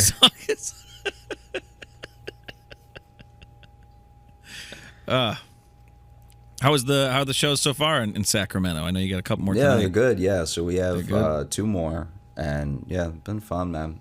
It's been a good time. Too bad. Too sorry I'm not there. Oh, it's okay. There's gonna be other shows. Yeah, no, I know. But we're right now. Now that I'm home and not in Sacramento with you, I'm helping Jess watch her infant nephew for a couple days, and I was so sure you were about to say a TV show. No. Like, I'm helping Jess watch Game of Thrones. Well, there's too many names to keep track of, and all this lore and stuff, and so I keep charts for her. I let her know. Yeah. You have the map from the beginning of the books. Yep. Yeah, I have all that up there. We put pins in it for each new place Okay. we see in Westeros, and it's going well. She's having a hard time, keeping the Starks separate, but that's fine. She'll get there. Yeah. I got flashcards for her. We're going to work on that tonight. I've started Game of Thrones now, and I am at season 5, episode 3. Oh, did you never watch it before? No, I never watched it before. Oh, I thought you watched it when it was on. No. I'm glad that I didn't, because my friend who loves it, read the books, loves it, right? Right. He is like, once you get to season 6, just stop. Yeah, that's And true. You're getting I was the like, really? warning. And he was like, yeah, anything past season 6 just ruins everything because it's so hard to follow. It technically doesn't make sense, and because you know in your head that this is a studio thing, not a story thing. Yeah, Because HBO rushed it. Like, that's the other thing about letting stuff Well, like that HBO go public is like Yeah. They apparently they went to the author of the books and just in a general meeting about more seasons and renewals and all that stuff, asked him how many more seasons there were in the story, like if it were to play out the way it had been playing out. And apparently he said 3, and I guess that was too much because they want Star Wars. And so, well, but that's not HBO. That was the creators. The creators. Weiss Sorry. Weiss and Benioff, because HBO wanted to keep going, and Martin wanted to keep going. They all wanted to do 10 seasons. That's right. My bad. It's not HBO's but Weiss fault. and Benioff wanted to leave to do Star Wars, which they ultimately lost. Also, probably because they fucked up the landing to Game of Thrones so bad. Yeah. So basically, I'm excited to almost be done. Not because I don't love it. I'm really enjoying it, but because this is a rare thing. This is the rare thing where you either start a show so late that the world is so far removed that there's like, I've encountered no spoilers. I mean, to be fair, I've been binging it. So I've torn through like, a third of a season in a day sort of thing.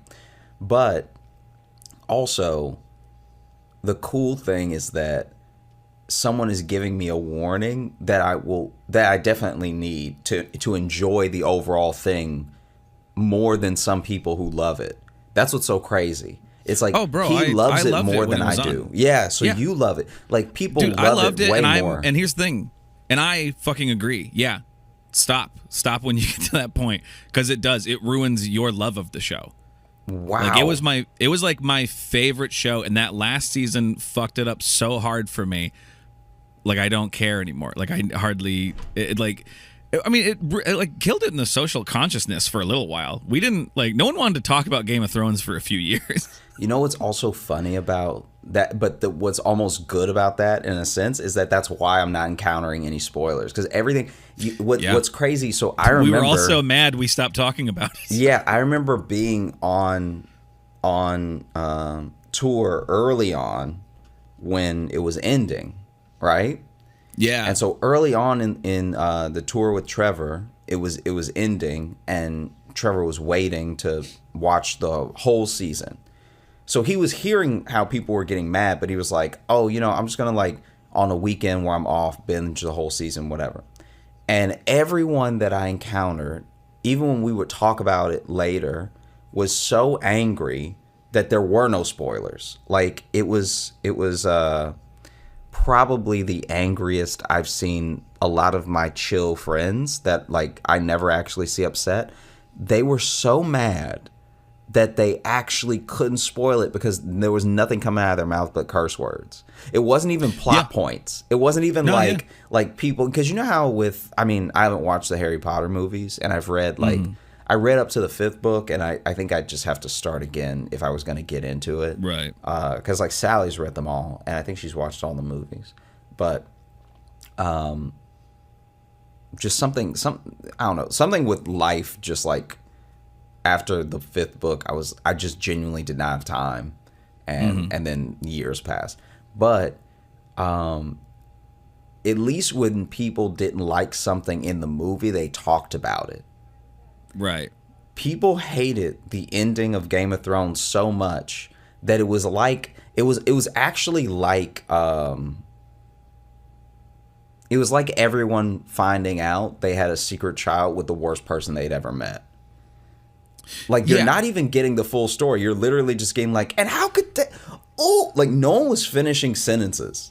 Well, because a big part of it wasn't even just about how it ended. It's that it was a different show in the last season. They completely, all the patience was gone. All of the how they used to really slowly build up. When you sprint a story like that, yeah, it's stupid. What made that Yeah. show good Yeah. was that they took the time to really build the lore, really dig into the characters, and build out that world. And in the last season, they're like, fuck, we got to end this. And when you sprint through it, then it just becomes a silly little dragon story. Like it didn't feel the same. And I want to get out ahead of this now.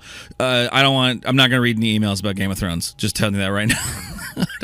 I don't want a bunch of emails either agreeing with us or trying to defend Game of Thrones. Not reading them. Just letting you know that now. All right. Just getting ahead of that. I'm not doing it.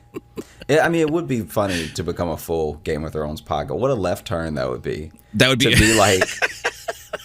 Okay, that I would be on board for it if we just turned to a Game of Thrones rewatch podcast. It'd be so crazy because it's like we're like years in now. We're years into this. It's like, and we've never talked about a show for more than 8 minutes. And so there's enough episodes of Game of Thrones to fill like an entire year of episodes too. Yeah. We could just do a whole year of just Game of Thrones. Yeah, just a companion podcast to watch as you rewatch. That would be so insane. What a way to potentially tank the entire show is just like, and we won't commit fully to it either, because we will stop at the 6th season too. So we won't even do the full watch. It's like doing the first 3 episodes of Firefly as a podcast. It's just like, what? Then why are you even talking about it? You know, we just really love that first little bit. Yeah. After that, I kind of stopped paying attention, but those first ones I like. Yeah. We just do like a Kim Possible podcast. Just shows people have truly forgotten. Yeah. We're gonna watch Perfect Strangers. Hey, they did like 7 years of that show. Like, I'm looking up now. Let's see. What show we're gonna do? Yeah. Yeah. What's a good? We'll just do. We'll become a Mr. Bean rewatch podcast. Because that's mostly all sight gags too, so it's gonna be hard to talk about. We just become a Bates Motel podcast. Bates Motel, that's a good pick, actually. Yeah, because that was a show that was kind of popular in its first season, and then everyone just kind of forgot about it, and I think it ended now, right? It has to have. I think it actually got way more seasons to say that it's over. It got way more seasons than years people were talking about it. How many seasons did it get? I think it got 3. 3? I was thinking even 4, maybe. Let me see. But yeah, I remember like everyone talked about that first season, then everyone's like, all right, neat. Something else came out. 5 seasons. Jeez. Damn. Well, all right. Good on them. Get ready for our Bates Motel. Well, it's not even rewatch. I never watched it to begin with. Yeah. Wow. Okay. It's good to know what we're doing for the next year. And a half. Probably 3 years. 5 seasons? 5 seasons. Depends how many they did a year. But I mean, yeah, if you go at least 10 episodes a season for cable usually, so you're looking at least probably 50 episodes or more. So that's at least a year. At least a solid year of Bates Motel. It would be what would be amazing is to do like a companion to a show that doesn't exist. Like just like following a show. Yeah. And like I've pitched that idea to someone before, and I think they said that they knew of somebody who was doing something like that. But, I see. But I like the idea of that too, of just throwing in twists every now and then, new characters. But you have to keep the canon consistent too. Yeah. You have to actually build the show. One of the other things that happened when we were out last night. So I told you we went to that barcade. As we were waiting to get in the barcade, because there's just something about being in LA where there's more, not LA, but in California where there's more lines to get into places. I feel like maybe it's because in Brooklyn, unless the place is like super poppin', or unless everyone there going is like college age, no one really waits in line that much. Like even when I'm in the city and I'm walking past bars and clubs, the lines are very short. And so we saw a couple lines to get into bars and stuff, and we walk up to the coin op, and there's a very short line. It's not a big deal. But The coin op? What did you say? coin op is the barcade's name. Oh, okay. And We hadn't said that yet, so I didn't know if that was just a term I didn't know. no. And so basically, as we're in line, this guy passes by and is yelling at the top of his lungs. He's like, "Hey man, fuck coin op, all right? Sick of y'all, man." Like just yelling, just indiscriminate yelling, but also walking, like not stopping, not talking to the staff or anything. Ran into a pole, And pulled out a gun. I would love if there's a true backstory there. Like, it seemed like something that a drunk guy was just doing for attention. But Yeah. if Coin Op actually wronged him, and he only has a gripe with the overall establishment, nobody in it, that's one of the funniest things in the world to me. It's like when someone is like, "Man, I hate Taco Bell," but they don't even mean, like, they didn't even have an interaction there. They didn't have an they didn't event. have a thing there. They just Right. they just hate the idea that Taco Bell exists. And that's what it seemed like was going on with this coin op. Because then even the guys checking IDs were like, yeah. Like they had a weird, I don't know if they knew him or if they were just like having a particularly exhausting day. But he yells and they're like, yeah. To no one. It's not like they're talking to us and we're talking about it and they're like, yeah. Like, Yeah, so either that way that guy does that every night, or maybe there's something fishy about coin op, and they're even like, yeah, you're right. yeah, because Hey, this guy work's work, man. This guy seems like the Don Quixote of coin op. Like, he's just like out here trying to joust that windmill, thinking it's a monster. Because you remember that scene, Don Quixote, where he was riding around just going, man, fuck windmills, Yeah. not doing anything else about it. Hey, everybody knows. Everybody remembers. Everybody's read the old Don Quixote. Everybody's listened to the opera. Fuck windmills. They're stupid. What do they even do?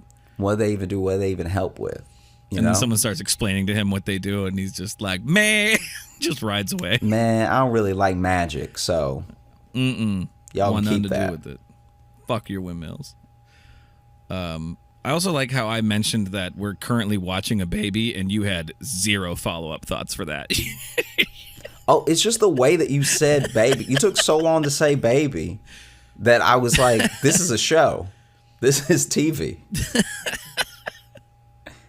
And so how has it been watching this is her infant nephew? Yeah, he's a toddler. He's a little under 2. Okay.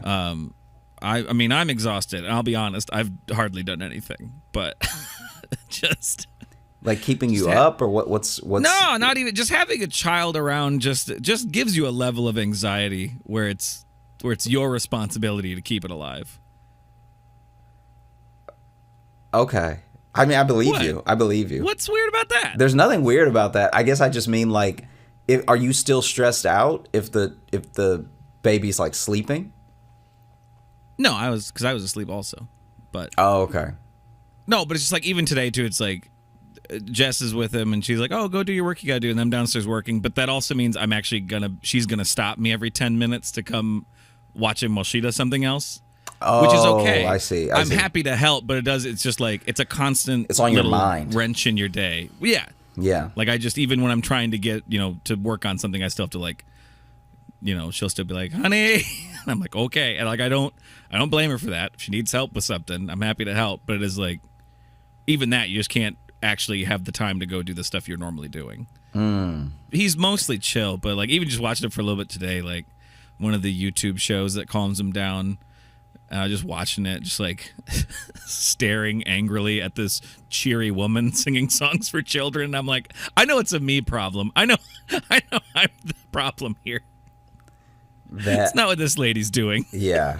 No, I feel you. You know what I mean? Yeah. Oh, I feel myself being the monster. Maybe that's what it is. Maybe you did remind me of something though. This is like, go for it. Just because because you said like angrily at this cheery woman. When I was I had to be like early teens. Maybe I was like 12, 13, whatever. Went to the fair. And this is like what we've talked about before on the show. It's like that parking lot type fair thing, right? Yeah. Carnival. Yeah, like circusy, you know? Yeah, carnival, a street fest. Yeah. Maybe people would call it, you know? Yeah. And so we go, and as we're hanging out there, maybe I went with Jacob. I'm trying to remember when, who I was with and everything. But there was someone who was like, I guess selling pies, like just like true, all American. Here's a pie that I just made, and I'm selling it at the fair. Or like you saying that with a question mark almost makes it more seem like you don't know what pies are. No, I know what a pie is. I'm just saying that it felt pies, weird. I think I don't know. It felt, because I don't know if there was a pie contest, so it felt weird to let this random person do this, because this is a place where everything is like paid for, and it looks like it's part of the traveling thing. Does that make sense? Oh, okay. So the funnel cake area wasn't just like a lady who loves to make funnel cakes and then she brought some from home.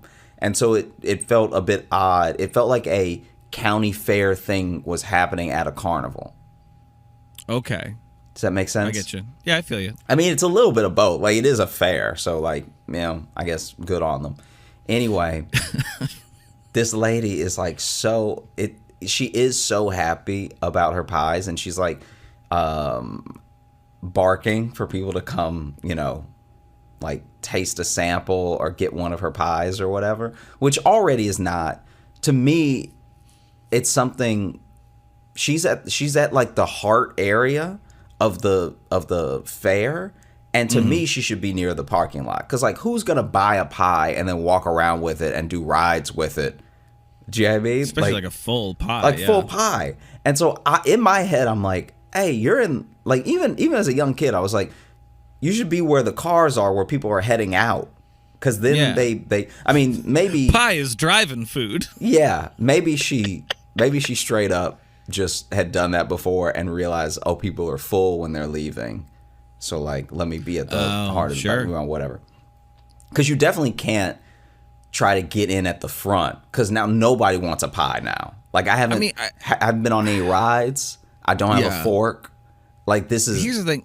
I appreciate the thought you're putting into it, but I think what you're touching on is that there's not a lot of ideal scenarios to just sell whole pies. No. Like out in the world, not in a store. Yeah.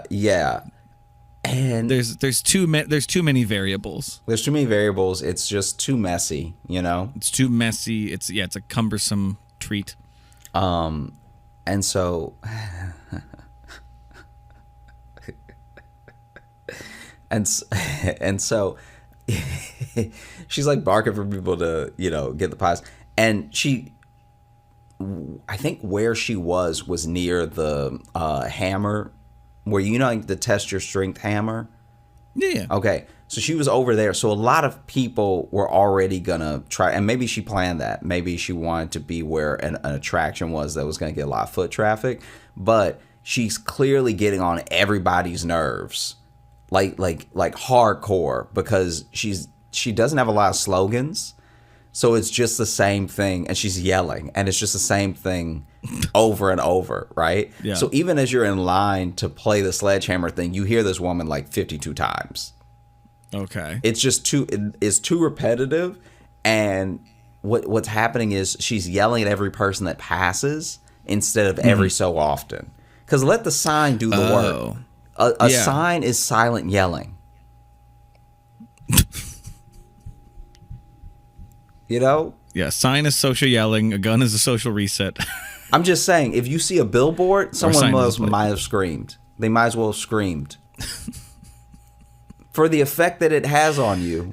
And in fact, we should do that to create more jobs. Let's get rid of billboards and just put a guy up there. I mean, it's going to take several guys. Even better, more jobs. Yeah. This is my platform that I'm running on. And so, basically... No more billboards, just loud dudes. Basically, as she's getting on everybody's nerves and everything, this woman that's like from another booth, and that she just has some other beef with, walks up, and her demeanor totally changes, right? So she goes from like chipper, happy, everything, just like stone face, like ready to swing. It looks like, like I didn't. You ever see someone without knowing them? You see someone, and then you see a change in them that's so fast you didn't think they'd be capable of it. Yeah. Like anyone who's yelling, like, because that was the other thing she was doing. She was yelling the like types of pies that she had. So she's just like rhubarb, pecan.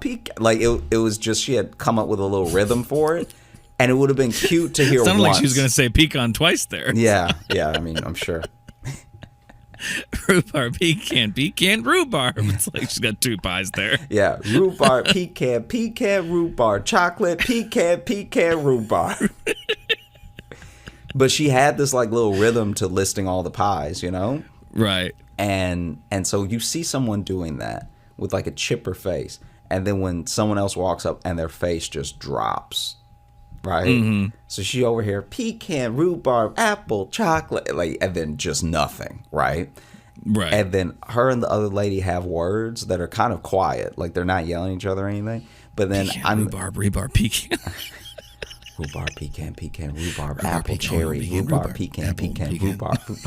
And then they both just turn into pies.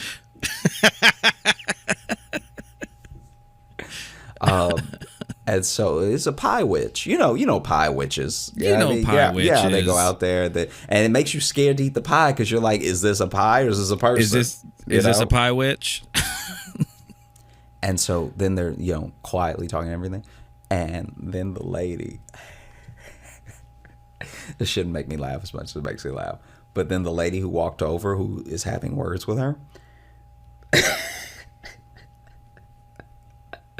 is talking to her, maintains eye contact, and slides a pie off the table and then walks away. Hell yeah. Oh, it'd be a shame if something happened to this rhubarb. Bam. We've been talking about for social a fee, resets. Hey, social ransom. Yeah. All right. I would hate for something to happen to this pecan rhubarb chocolate. Perhaps for a small fee, we'll make sure you get through this carnival and or festival safely. Well, I already paid the fee for the booth. No, this is different. Nah, this is let's just say we're not with the festival. Look, let's just say I don't want anything to happen to those beautiful pecans, all right? Yeah. Sure what'll happen, Bruno, and then he does the hammer thing. He's been waiting in line the whole time. You think he's been waiting in line for the hammer test, and he's just been waiting with this guy? He's been waiting for the threat. So then this guy's been off to the side waiting for him to get to the front of the line to go do the threat. Also, pie goes all over them. Like, pie goes all over everybody. But yeah, she just slowly, and the way okay, this is like a cat. This is the other disrespect about it. She slid it off so slowly that the other lady could have saved it. Like, she maintained eye contact, but her hand is like, and then she's whispering. She's like, rhubarb pecan. It's still on the table when it's here. Like she didn't pick one that was at the edge of the table. She slid a pie from like the middle of the table. She had to take a step. She had to do a little like traffic jam with the she had to take a step to slide this pie all the way off the table. Did the pie lady just not notice that she was pushing it? I think the pie lady was getting so pissed that she was just like, you ever get so mad that you don't react? She was just tunnel vision. Yeah, she was just tunnel vision. Like, and it just, what I'd like to believe they were whispering is just like, I'm going to slide this pie off the table. I'm going to slide it off the table. Oh, you better not do that. Oh, Don't do that. I am going to do that because I don't like you and I don't respect you. You let go of my pie. And I don't like my pie. And I don't like what you do with your life. How dare you? My pie's so good. And now don't do it. Off the table. Now it's off the table. I didn't want you to do that. Now there's grass in your pecans. Enjoy. Finally, another ingredient. Enjoy your ant pie. Bitch. It's ironic because I'm the pie ant. Yeah, but then also she took a second to like clearly was gathering herself, which I did feel a little bit bad about because as annoying as she was yelling, it was like, well, now this person's just devastated, right? Right. And then takes a minute to gather herself and then starts like yelling again with the, pecan, rhubarb, like all the stuff. But But just with tears running down her face. but the pie is still on the ground. And she just never picked it up because I guess she felt like it would have been too much of a step down to pick up the pie. What are you gonna do with that? What are you gonna do with that? Then you got to find a garbage can or something, or you can't have a fucked up pie sitting on your table. Yeah. So, I think the best course of action is to pretend like it didn't happen. Yeah, pecan, rhubarb, grass. Pecan, rhubarb, ground. Yeah. Also speaking. Oh, that one's not for sale. That one's not for sale, unless you're that bitch Heather. I'll sell it to her for free. It's like, well, it's not really a sale then. That's a gift, I think. What you just. Oh, it won't feel like a gift. She wants to put my pie on the ground. She can join my pies on the ground. She can have a little bit of that dirt flavor with some of that pecan. I mean, if she's the one that put it on the ground, she probably doesn't want it. It sounds like you don't know what to do with this. No, she's gonna love it. All right, she's gonna love the pecan. She's gonna love the dirt. Now you think she's gonna like it? Interesting. Yeah, because just burst out into tears. You ever been in a fight before? I just wish I knew the backstory. It's just two middle-aged women that were like having words very quietly, but then what an alpha move. Did you see where the other lady came from? Did she come from a different booth? No, but I saw her later behind like a squirt gun booth. Interesting. Yeah, so she wasn't even selling other foods like a rival baked good. Yeah, that was my first thing was like, ooh, these are rival. Yeah, it would be bakers. Great. Pie versus funnel cake would be fire. Yes. Yeah, that thing. That's what I was hoping for, I guess. Honestly, if she this is a person who's clearly unhinged though, because as minor of a thing as it is to do, it does feel like I felt like this was a crazy person when I was watching her. Oh no, it's a wildly aggressive move. Yeah. And so passively aggressive move, maybe. And so what I will say is if she was running the funnel cake station, she would have come over with hot grease. Like this person, our saving grace is that she was behind the squirt gun thing and those squirt guns can't move. Yeah. Maybe that used to be the spot for the squirt gun booth. Oh, hey. They used to have that prime real estate. That could be it. The squirt gun it. booth used to be near the sledgehammer. Yeah. So it was great back and forth money of people waiting for the hammer. They'd come over to the squirt gun, vice versa. And now this pie lady messed the whole thing up. And no one wants these damn pies walking around a carnival. Unless you're going to have a pie throwing game. Yeah. This is games. This is the game row. Yeah. Make a game out of this pie. And I got a new game for you. It's called ground pie. I got a new game for you. It's called Do You Have the Balls to Stop Me While I Slide a Whole Pie Off of Your Table? Because also, look, this is the other thing, and I don't know this woman's situation. I really don't. So I can only make fun of it so much because I'm sure there's a logical, maybe she had a van full of pies, but she did not have a lot of pies at that table. So by sliding a pie off the table, you took out like a fifth of her inventory. really took down Dude, there weren't that many pies on the table. So either she had already sold a bunch or she wasn't selling any, so she didn't bring any. Yeah. Because the fair is for the whole weekend. Yeah, and maybe she doesn't fully understand fairs, and she doesn't think that clowns are a part of it. They think clowns just come to it. And she's like, you know what, clowns love pie. You know what I pies and seltzer water. That's what I have. I didn't even see how much the pies were. I would love if just to cover her costs. Yeah, just to cover her costs, each pie was $200. Like every slice of pie is full $200. And you said this is by the entrance. No, this wasn't by the entrance. No? This is in the heart of the in fair. The heart. Yeah. Okay. That's why I was like, Yeah. this doesn't make any sense. Like, why would I buy a pie and then ride a ride? But even the entrance isn't really like there's. I don't know. I'm just not. When would I want a pie? A full pie? That's what I'm saying. The closer to the exit where the parking lot is seems like the best place. That's the best, but the best is still not good. Yeah. You know what I mean? I'm still buying a fucking carnival pie. Also, we got pie at home. Okay. We got pie at home. Yeah, I want the pie that a bunch of people have walked by and coughed on. And Yeah, someone's definitely farted on that pie. that's where I want to get my pie. Yeah. In a place full of of old machinery and old games that have been touched by 9,000 people a year. Yeah. That's where I want to get my baked goods to take home. You know what I like sprinkled over my pie? Rust from the Ferris wheel from on high. Yeah. It's why when you go to a carnival, you want deep fried stuff, because then you at least know nothing survives that. So this food might be nasty, but at least it's clean. You know what I mean? No germs survive that frying process.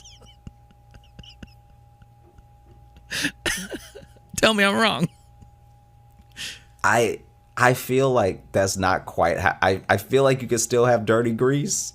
I feel like You can still have dirty grease, but so clean might be a stretch. Definitely burned. These germs are scorched. yeah, it's clean nasty. It's the cleanest nasty you're gonna get. Yeah. Okay, so look, this thing, you may even need to cut this because this may not be funny to anyone but me. But Usually means we're gonna talk about it for a while. you know, like an ick, like when you get the ick and stuff. Are you talking about that in like the terms of the terms of your stand-up joke? How you do it? Yeah. Just like how Okay. you get the ick when you like someone, but whatever. See, 'cause that was something I learned about because of your stand-up bit. I didn't know it was the thing people were talking about. Yeah, was the yeah. ick or whatever. In case you don't know what the ick is, it's when you like someone, in this case, actually love someone, but then they do something that's so, it's such a turn off for you that you don't see them the same way, and you get the ick, and you either, I mean, sometimes you still continue on and then fall in love anyway, but almost always you just stop being like attracted. That's why it usually happens on the early end, because once you love someone, it's very hard to get an ick that is, because an ick is also innocuous. It's not like something obviously horrible and huge, Right. you know? But you're saying when it happens later, you're less likely to like end the relationship, is what you're trying to say. Yeah. Because I had an ick recently with Jess, actually. Oh, really? Yeah, because she said bagel instead of bagel, and it was a real. Was there something in her mouth? No, she just straight up said it. Just straight was like bagel, and I was like, that is. And here's the thing: I've heard her say bagel before too. So this was just a mistake, or does Maybe, she but then think that it's pronounced either way? I don't know. She got real close to when she said milk the other day, and it really sounded like milk with like an E. And I was like, "Hun, what's going on here? Are you okay?" Yeah. That's wild. It's not like some of them have come out of nowhere. Yeah. It's one of those things where you're like, hey, we should go to a speech therapist together, just together to like see if we're still saying everything the same and, feel good about how we pronounce things and stuff. Yeah. Let's just set it, let's set what the pronunciations are. Let's agree together. Does your tongue feel like a tool or like it's in the way? Yeah. Yeah, you feel, is there a lot of turmoil going on in there? I just want to know. Because we can sort that out. Yeah. I don't know. That was just a joke. That's not like an ick, but it's you say your mic. Yeah. Or did you hit the table? No, I hit the mic with my hand pretty hard as I was trying to discreetly move.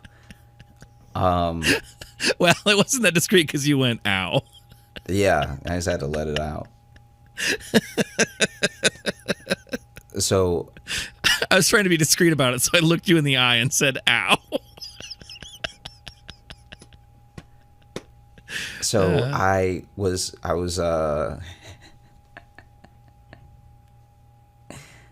you know, like when you do a show and okay, you know, like when you do a show and the audience is like just tipsy enough where they're not fully making sense. Even when you ask more questions, it's not getting any better. Yeah. So I just asked this random couple what their ick was, right? And I still don't know who did it. It was a man and a woman sitting together. And I had asked the man, but then the woman spoke up. But then it sounded for a second like she was talking about herself. But then it seemed like maybe the guy had done it. Basically, the ick that they both agreed they had was, this is so specific, but one of them came home one night and from a long trip as well. So hadn't been home for a while.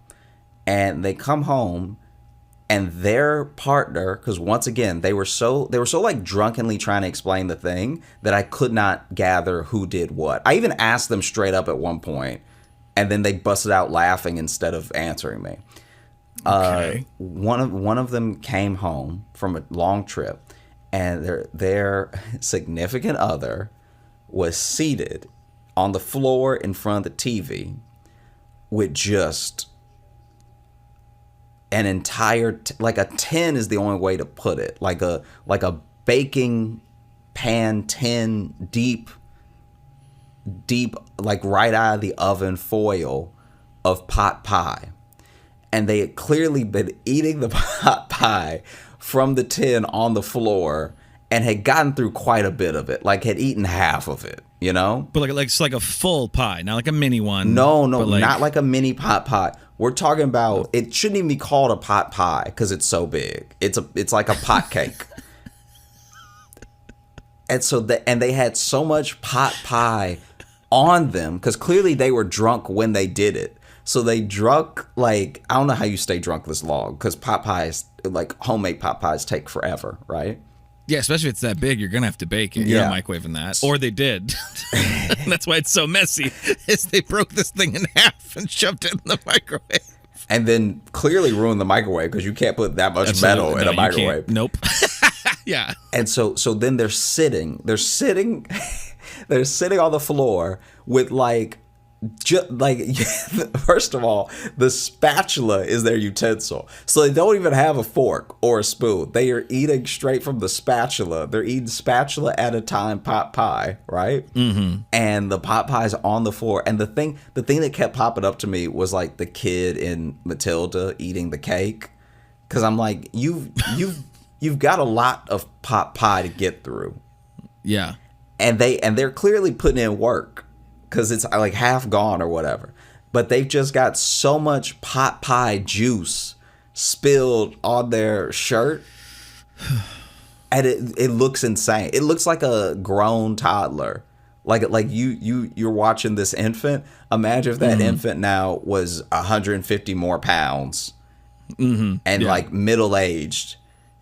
In front of the TV. Had a job and knew how to bake a full pot pie. That must have at least been decent because you've eaten half of it. Yeah, it's like a kid that never learns to to stop chewing his shirt, and getting it all covered in spit, But now he's 40 and still does that. I forgot until you said that. I forgot any kid did that. I'm around too many of them. That's so funny. And so they come home and they're just like sitting like almost in pot pie because they've also spilled a ton because it's a slated spatula.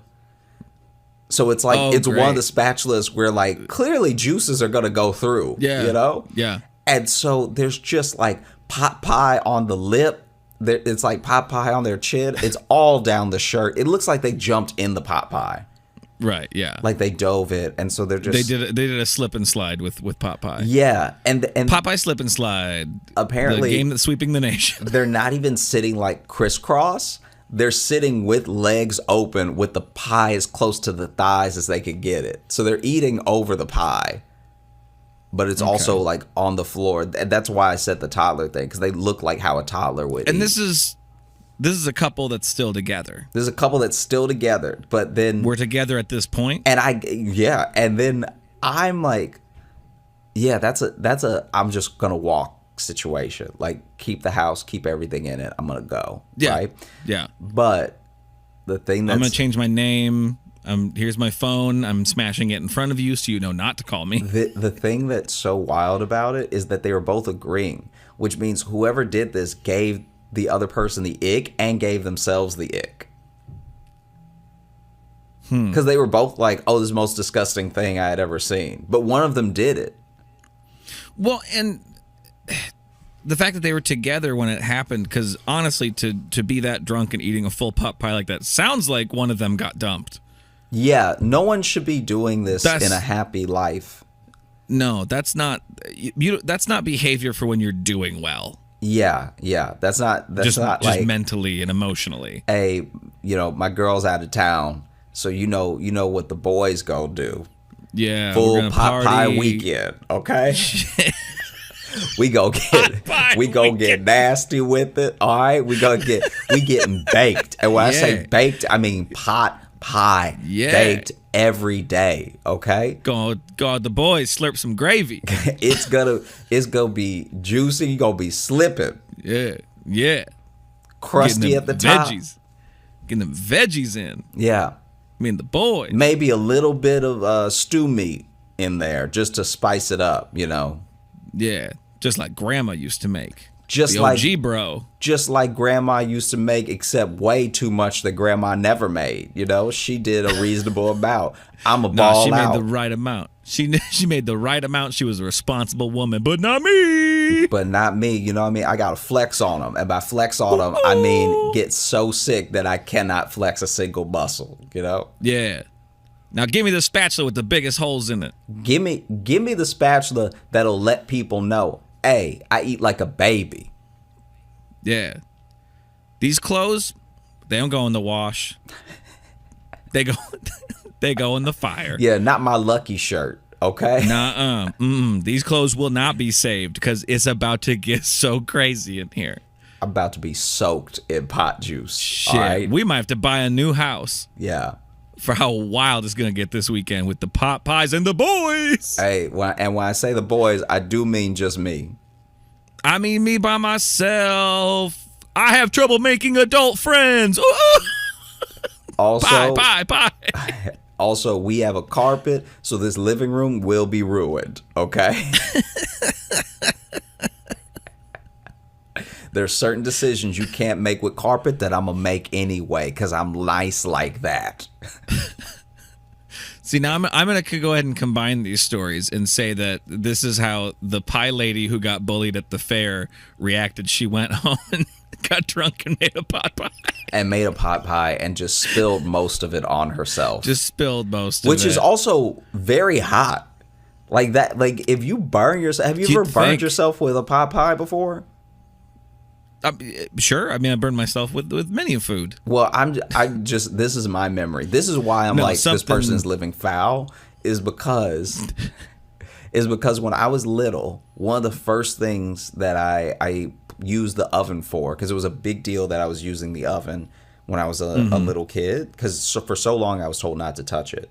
And then finally they were like, you're old enough that if you want something that gets made in the oven, you can put it in. You just have to follow the instructions. And so I remember, this is so insane. I remember wanting a pot pie. I think I was at my grandma's house. I wanted a pot pie, and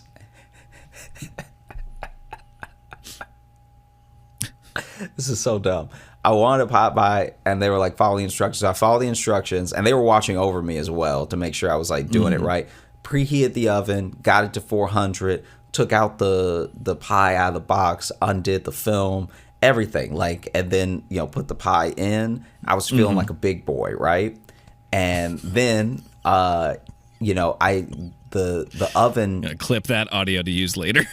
The oven like a big boy didn't have a timer on it, or at least the timer didn't work, so I had to keep time myself. So I was watching the clock because the clock said in 20 minutes the pot pie is going to be ready. It was a little mini one, right?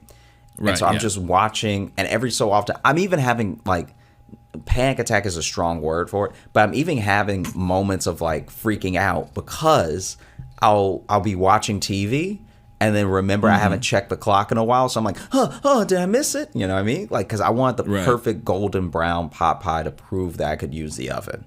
You know? Yeah, you got a lot riding on this. Yeah, and so this is an important pot pie. So then I see the time. I'm freaking out because it's 20 minutes. I looked just as it was turning 19, and so I remember counting down the seconds on the clock because I thought that's how cooking worked. Like I thought that at 20 minutes it would be perfect. And so then I lower the oven door, and like somehow whether I wasn't told or I just forgot, somehow information about oven mitts had slipped through the cracks. So it doesn't even occur to me to grab an oven mitt. Yeah. Yeah. And so you didn't know this was a thing that existed. Yeah. And so I just reach on in. I reach in and grab the pot pie, right? Now the pot pie's tin that it's in is like a foil type aluminum, around it that it cooks in. Yeah. And so I reach in, I grab it.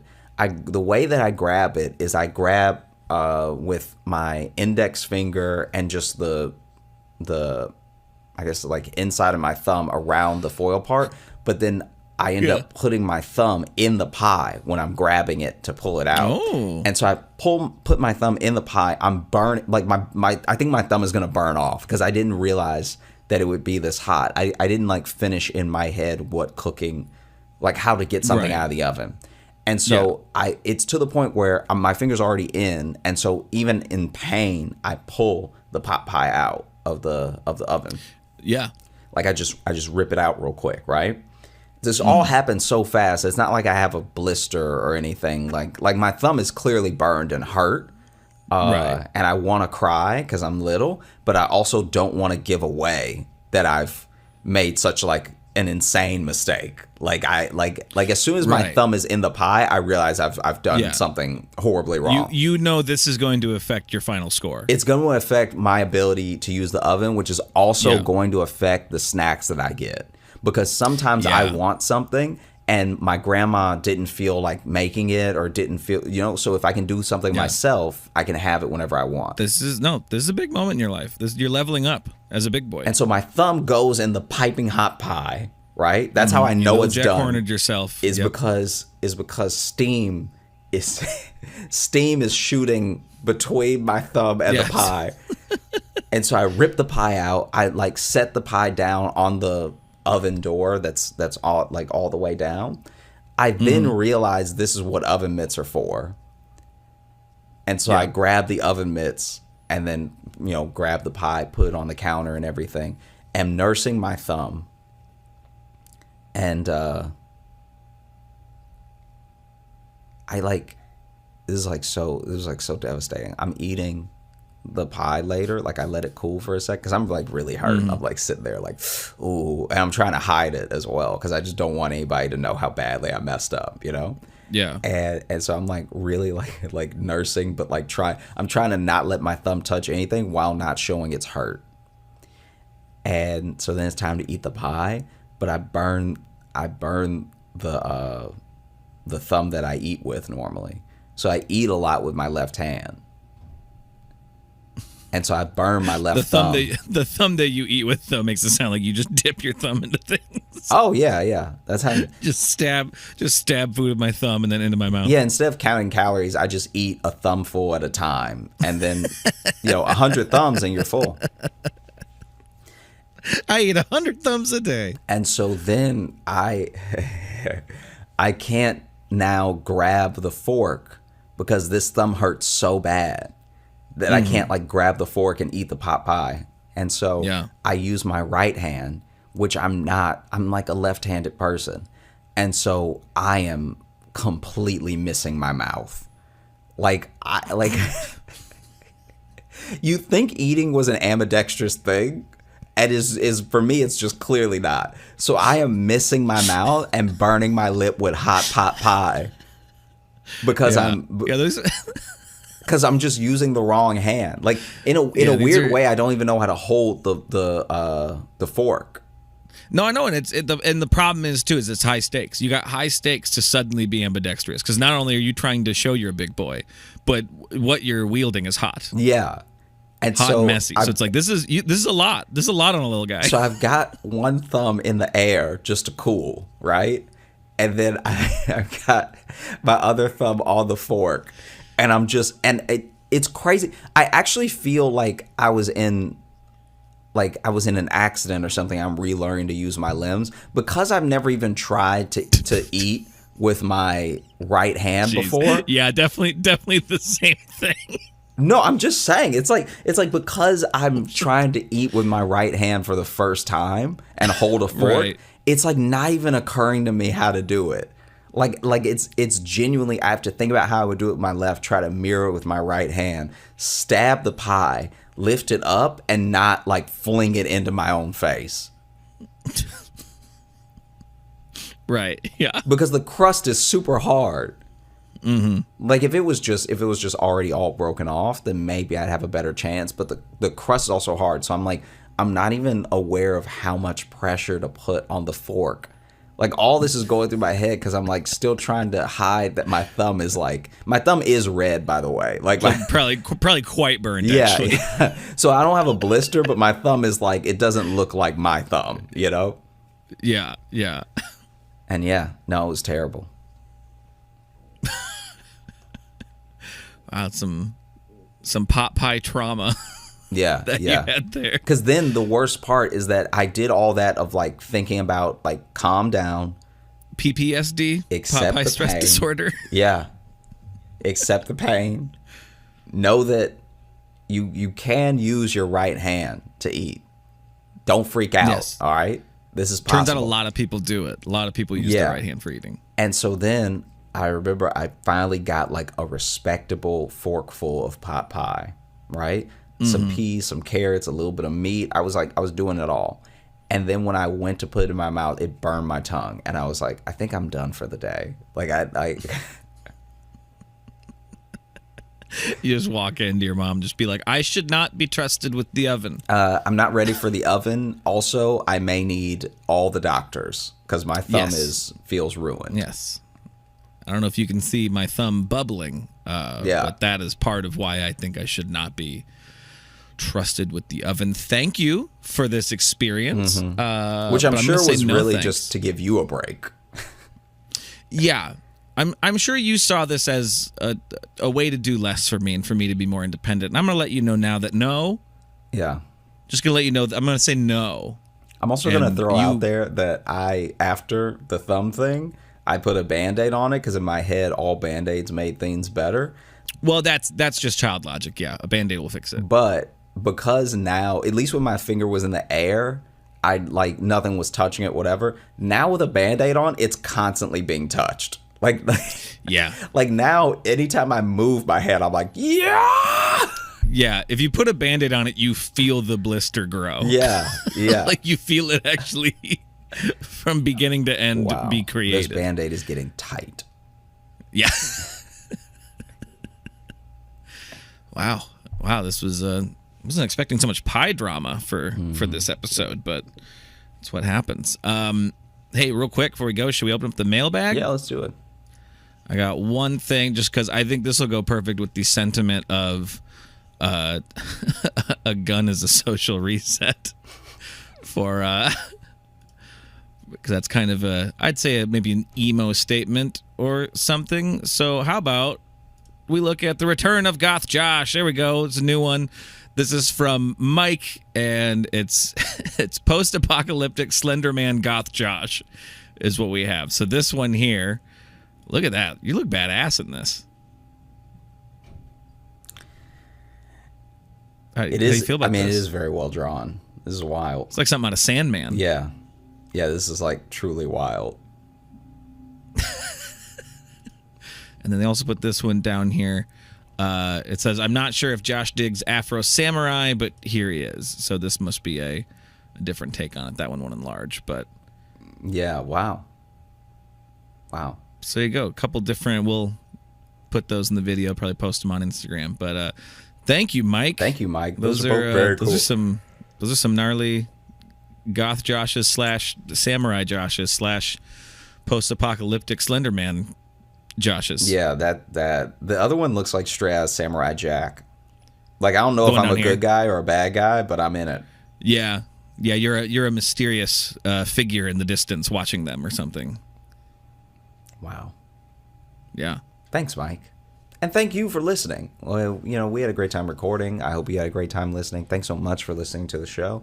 If you're looking to catch up with us on any of the socials, you can find me at Josh Johnson Comedy on Instagram, TikTok, and YouTube, where we post clips of the show. You can also find me on @JoshJohnson on Twitter and Josh J Comedy on Facebook if you still use it. And if you're looking for Logan, you can follow me on Instagram at Logan M. Nielsen. And if you want to get into the mailbag like Mike did there and send us stuff, joshjohnsonshow @gmail.com. You can also get in the mailbag by leaving us a 5-star review on Apple Podcasts. And if you want bonus stuff, you can join our Patreon, patreon.com/JoshJohnsonShow. We have bonus podcasts and video stuff and access to past live shows.